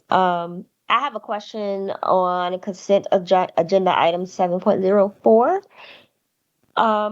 So the language says replacement of thousands of instructional and operational devices at all middle school, high school, specialty schools, and central office locations. Can the district provide some examples of those types of instructional and operational devices? Yes, good afternoon, Ms. Sullivan. Thank you for the question. This particular spend would replace all the computers in the middle school computer labs, as well as all the staff devices at the middle and high school. So last year's technology spend replaced the labs, the computer labs at the high schools and the elementary teacher devices. This year's replaces the middle school lab devices and the middle school and high school staff devices. This spend also allows schools that want to purchase technology outside of what is provided by the district. They use this spend authorization to purchase technology for themselves. Thank you. I have two questions. One is, I was very pleased to see the investments around mental health, and it looked like there was a grant that we got, and there were some adjustments in the budget to that. Can you share a bit about that? I can speak to that. The adjustments were really due to the shift in the federal perspective around grants. So our initial plan, one of them was around building the pipeline. So we had a plan around hiring staff over the 5-year period to increase the direct one-to-one supports. And so rather than hiring people thinking that they have a job for the foreseeable future and then having that grant money removed, we shifted that focus to hiring a consultative service. And that allows us to still provide the student supports, but because it's contractual, we're not necessarily causing anyone to lose their job if the grant dollars were removed. So that's why that shifts that way. So students still receive the supports as planned in the grant, but we're not going to obligate the district to be on the hook for staffing if funding doesn't exist anymore. Okay, that's great. Thank you for that effort. And can you share a bit more about the grants office and the work that is happening around helping to address some of those needs? So we have the unfortunate and fortunate benefit of being able to find alternate resources for funding for the district for all kinds of initiatives. And we partner with Mr. Aaron Lupoloff on the Gwinnett Foundation. So they sit on the nonprofit side. So if they need a nonprofit entity to be the agent of the grant, then we partner with them. But if the district can be the fiscal agent of record, then it goes to the competitive grants office. And so right now, we're supporting in multiple ways. The mental health and the dual language pipeline grants are the two that you hear about the most because they are our largest. They're multi-year, multi-million-dollar grants. But we're also doing some things with early literacy that you're going to read about in your board update this week. But we partner with our schools in helping them do local grants when they need data. We partner with our other departments and divisions when they need support writing grants as well. And it's become a good financial pipeline for us to use alternative dollars to fund that. Most recently, we funded some of that with some exploration of other school districts around their dual language and multilingual learner supports. Yeah, I do see some, and I know this is maybe a little bit off topic here because I do see some schools posting like need for donations, and I know in particular Berkmar is in need for donations, and I'm seeing it where like some of the communities, if they do the Do Good popcorn fundraiser, like it's not as successful as some areas, and I think like you see it more in the Title I areas where, in the lower income areas where they're looking for more opportunities for grants and funding. And so I just want to kind of uplift, like encourage people to go to the schools and donate to support some of those schools that are looking for funding. We have students that don't have money for their food and their lunch, and then also paying senior dues and then participating in other extracurricular activities. Sometimes it costs $30, and like that's just a lot. So and they're doing fundraising, but it's not. I'm seeing the struggle. I'm hearing about that. So I'm wondering if grants could also help support. We can do, so it's a new function for Gwinnett this year. So we're just starting to really reach out, and schools knowing more and more about that, but we put the commercial out. And you reminded me of one of our probably least known statewide benefits that we don't talk about that's possible is the Peach State tax credit. So taxpayers in Georgia can redirect their tax liability dollar for dollar to Gwinnett County Public Schools and almost do a tax obligation swap. Right. So I've written about it before to you all, but I'll write about that again. We talk about it. I know Mr. Lupoloff reaches out to our business partners because that's the biggest bang for our buck. But even everyday taxpayers can redirect their tax dollars, and you will actually get credit for paying your Georgia taxes, but can redirect them to a school district, specifically Gwinnett County Public Schools. Great, thank you for that. Can you also share information about the Perkins grant? And I want to say thank you, Dr. Taylor, for allowing us to use this time to talk about this and not at our business meeting. So I do appreciate this space to be able to talk about the consent agenda. And I think if we can add specifically that as an item, that might be helpful as well. Yeah. But the Perkins grant, and that's it. I'm sorry. Perkins Grant really lives more in the CTAE world. It's the CTAE grant. Dustin Davis was prepared to do it, but I see Tim nodding. Now, I'm a former CTAE teacher, so I think I know a little bit about it, but I'm gonna let Tim take it. So. Yes, ma'am. What's the question that you have about Perkins specifically? So I see we have the local plan for Perkins. Yes. Program for Improvement grant, and then the one-year funding application. I'm just curious about specifically what is that for and kind of where is it going? Sure. What is it addressing? So that's an annual grant that we receive from the federal government called Perkins Funding. It's under the Carl Perkins Act, and it's determined through a state formula as to what we get. You'll see on that document that this year is an increase of about $150,000 extra. You all have been invited in the past too, but each year we do a comprehensive local needs assessment where we bring in our community, our business partners, our district leaders, our principals, our teachers, and students. along with our parents, to really look at what are the programs that we have, why do we have the programs, where do we have some shortfalls or some shortcomings, where's ways that we need to improve. And those actually help create what we call overarching needs. So we have overarching needs that we have to connect those dollars to on those spends. So everything that we do there, those funds are used for grades 6 through 12. Technically, the law says we can use it for grades 5 through 12. We specifically use it for grades 6 through 12. So a lot of the funds go to purchase equipment in classrooms, teacher professional development, teacher stipends are really the three biggest buckets of where we use the funds. And then the district kicks in all the remaining funds that we use to support these programs.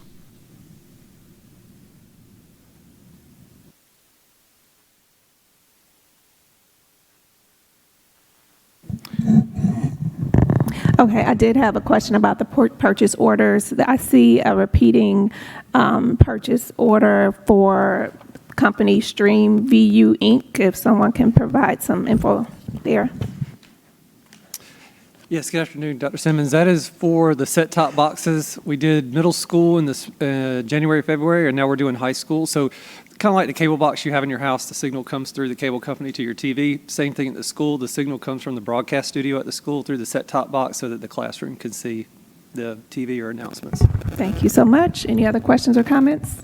Yeah, I just have one, really just a comment. I know tonight the board is going to be asked to approve policy JCD with the revisions for cyberbullying, which I think is great. I'm just going to make a blanket statement. I know we've had a kind of a rough beginning of the school year in terms of, some pretty hefty discipline infractions with an elementary school student bringing a gun to school and shooting a bathroom toilet and other, and I'm going to call them what they are, copycat infractions with students making threats of guns and weapons. And I think this is a good opportunity for the board at some point, either in the near future, whether it's the board or the policy committee, to take a deep dive into either this policy or JCDI to really provide support to our classroom teachers and the principals to really squash these copycats or repeat offenders, because this really has to stop. And I really bring this up because very recently I had an elementary school teacher ask me how can we allow them to carry a gun in the classroom, and that hit home to me, and that's very serious, and I didn't even know how to answer that question. So that raised a lot of questions in my head. What can we do to calm our teachers down, to give them safe and secure, notions that we can protect them in the classroom, in the school building? We have great principals, a lot of them do great work, but how can we spread this across the district to protect our students, protect our teachers, help them out? So again, just a comment. I think we have work to do to revisit this policy, whether it's the board, whether it's the policy committee starts this great work and then come back to the board. It's just something we need to think about. So that's it. Dr. Taylor? All right, thank you, Dr. Simmons.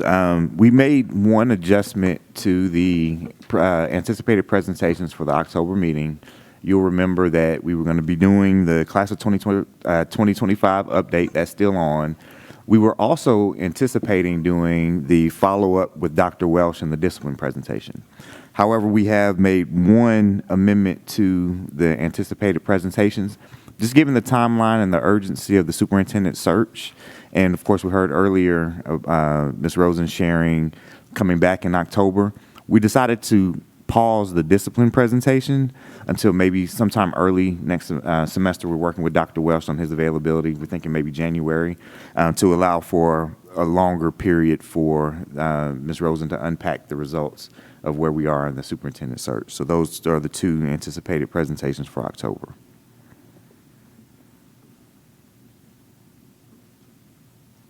Any questions or comments, team?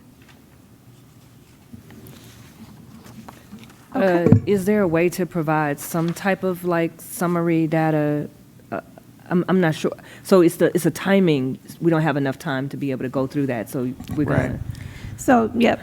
So is it Dr. Welch? Yes. He was going to come in to provide additional context around the work he's been doing per our request, I think maybe back in July. Yep. In light of the ALMA team proposing that they come back in October to provide the analysis of the results. it seemed that would take priority over Dr. Welch's presentation. So he's still willing to come and present. We just need to secure when he'll be available. All right, no, totally, I get the priority. It's sort of like both and to me. I'm just wondering why, if it was a way, was it the timing or so? Yeah. I do think we need both. I'm just three presentations we've just learned. It's really tough in the executive session. So the January one would allow us to have, there's a chance that we might be able to incorporate some mid-year data as well. Okay. Where we're at with discipline, so he can kind of bridge to it. So if we can, it would make sense there.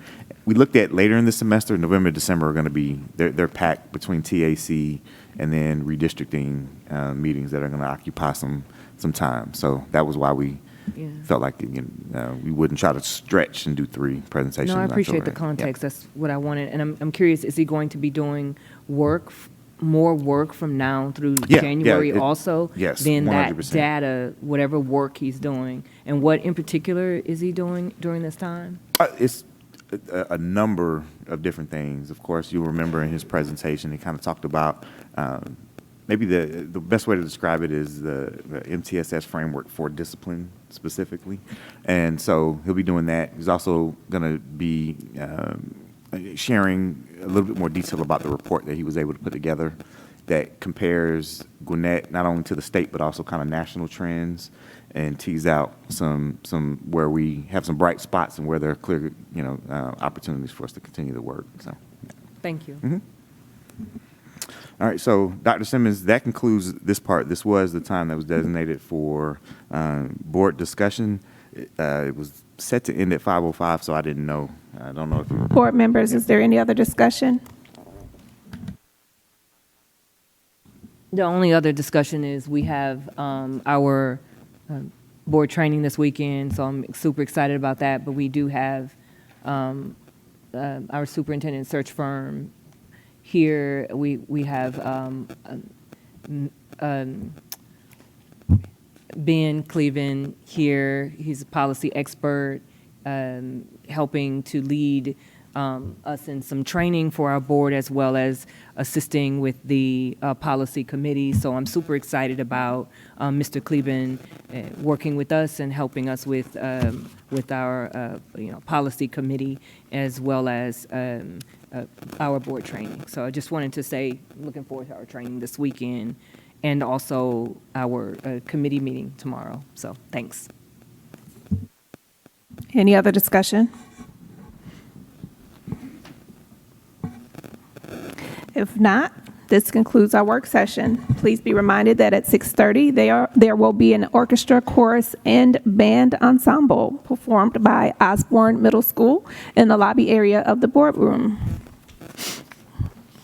Board members, I need a motion to go into executive session for the purpose of discussing or deliberating upon the appointment, employment, compensation, hiring, disciplinary action, dismissal, or periodic evaluation of a public employee or officer, considering student discipline matters, discussing and considering threatened and/or potential litigation with the board attorney, and/or discussing the acquisition, disposal, or lease of real estate, and/or discussing cybersecurity plans, procedures, and contracts. Board members, do I have a motion to go into executive session? I make a motion for the purposes stated that we go into executive session. I have a motion by Mr. Knutson. Is there a second? Second. Seconded by Mr. Gasper. Is there any discussion? All in favor say aye. Aye. Aye. All opposed say no.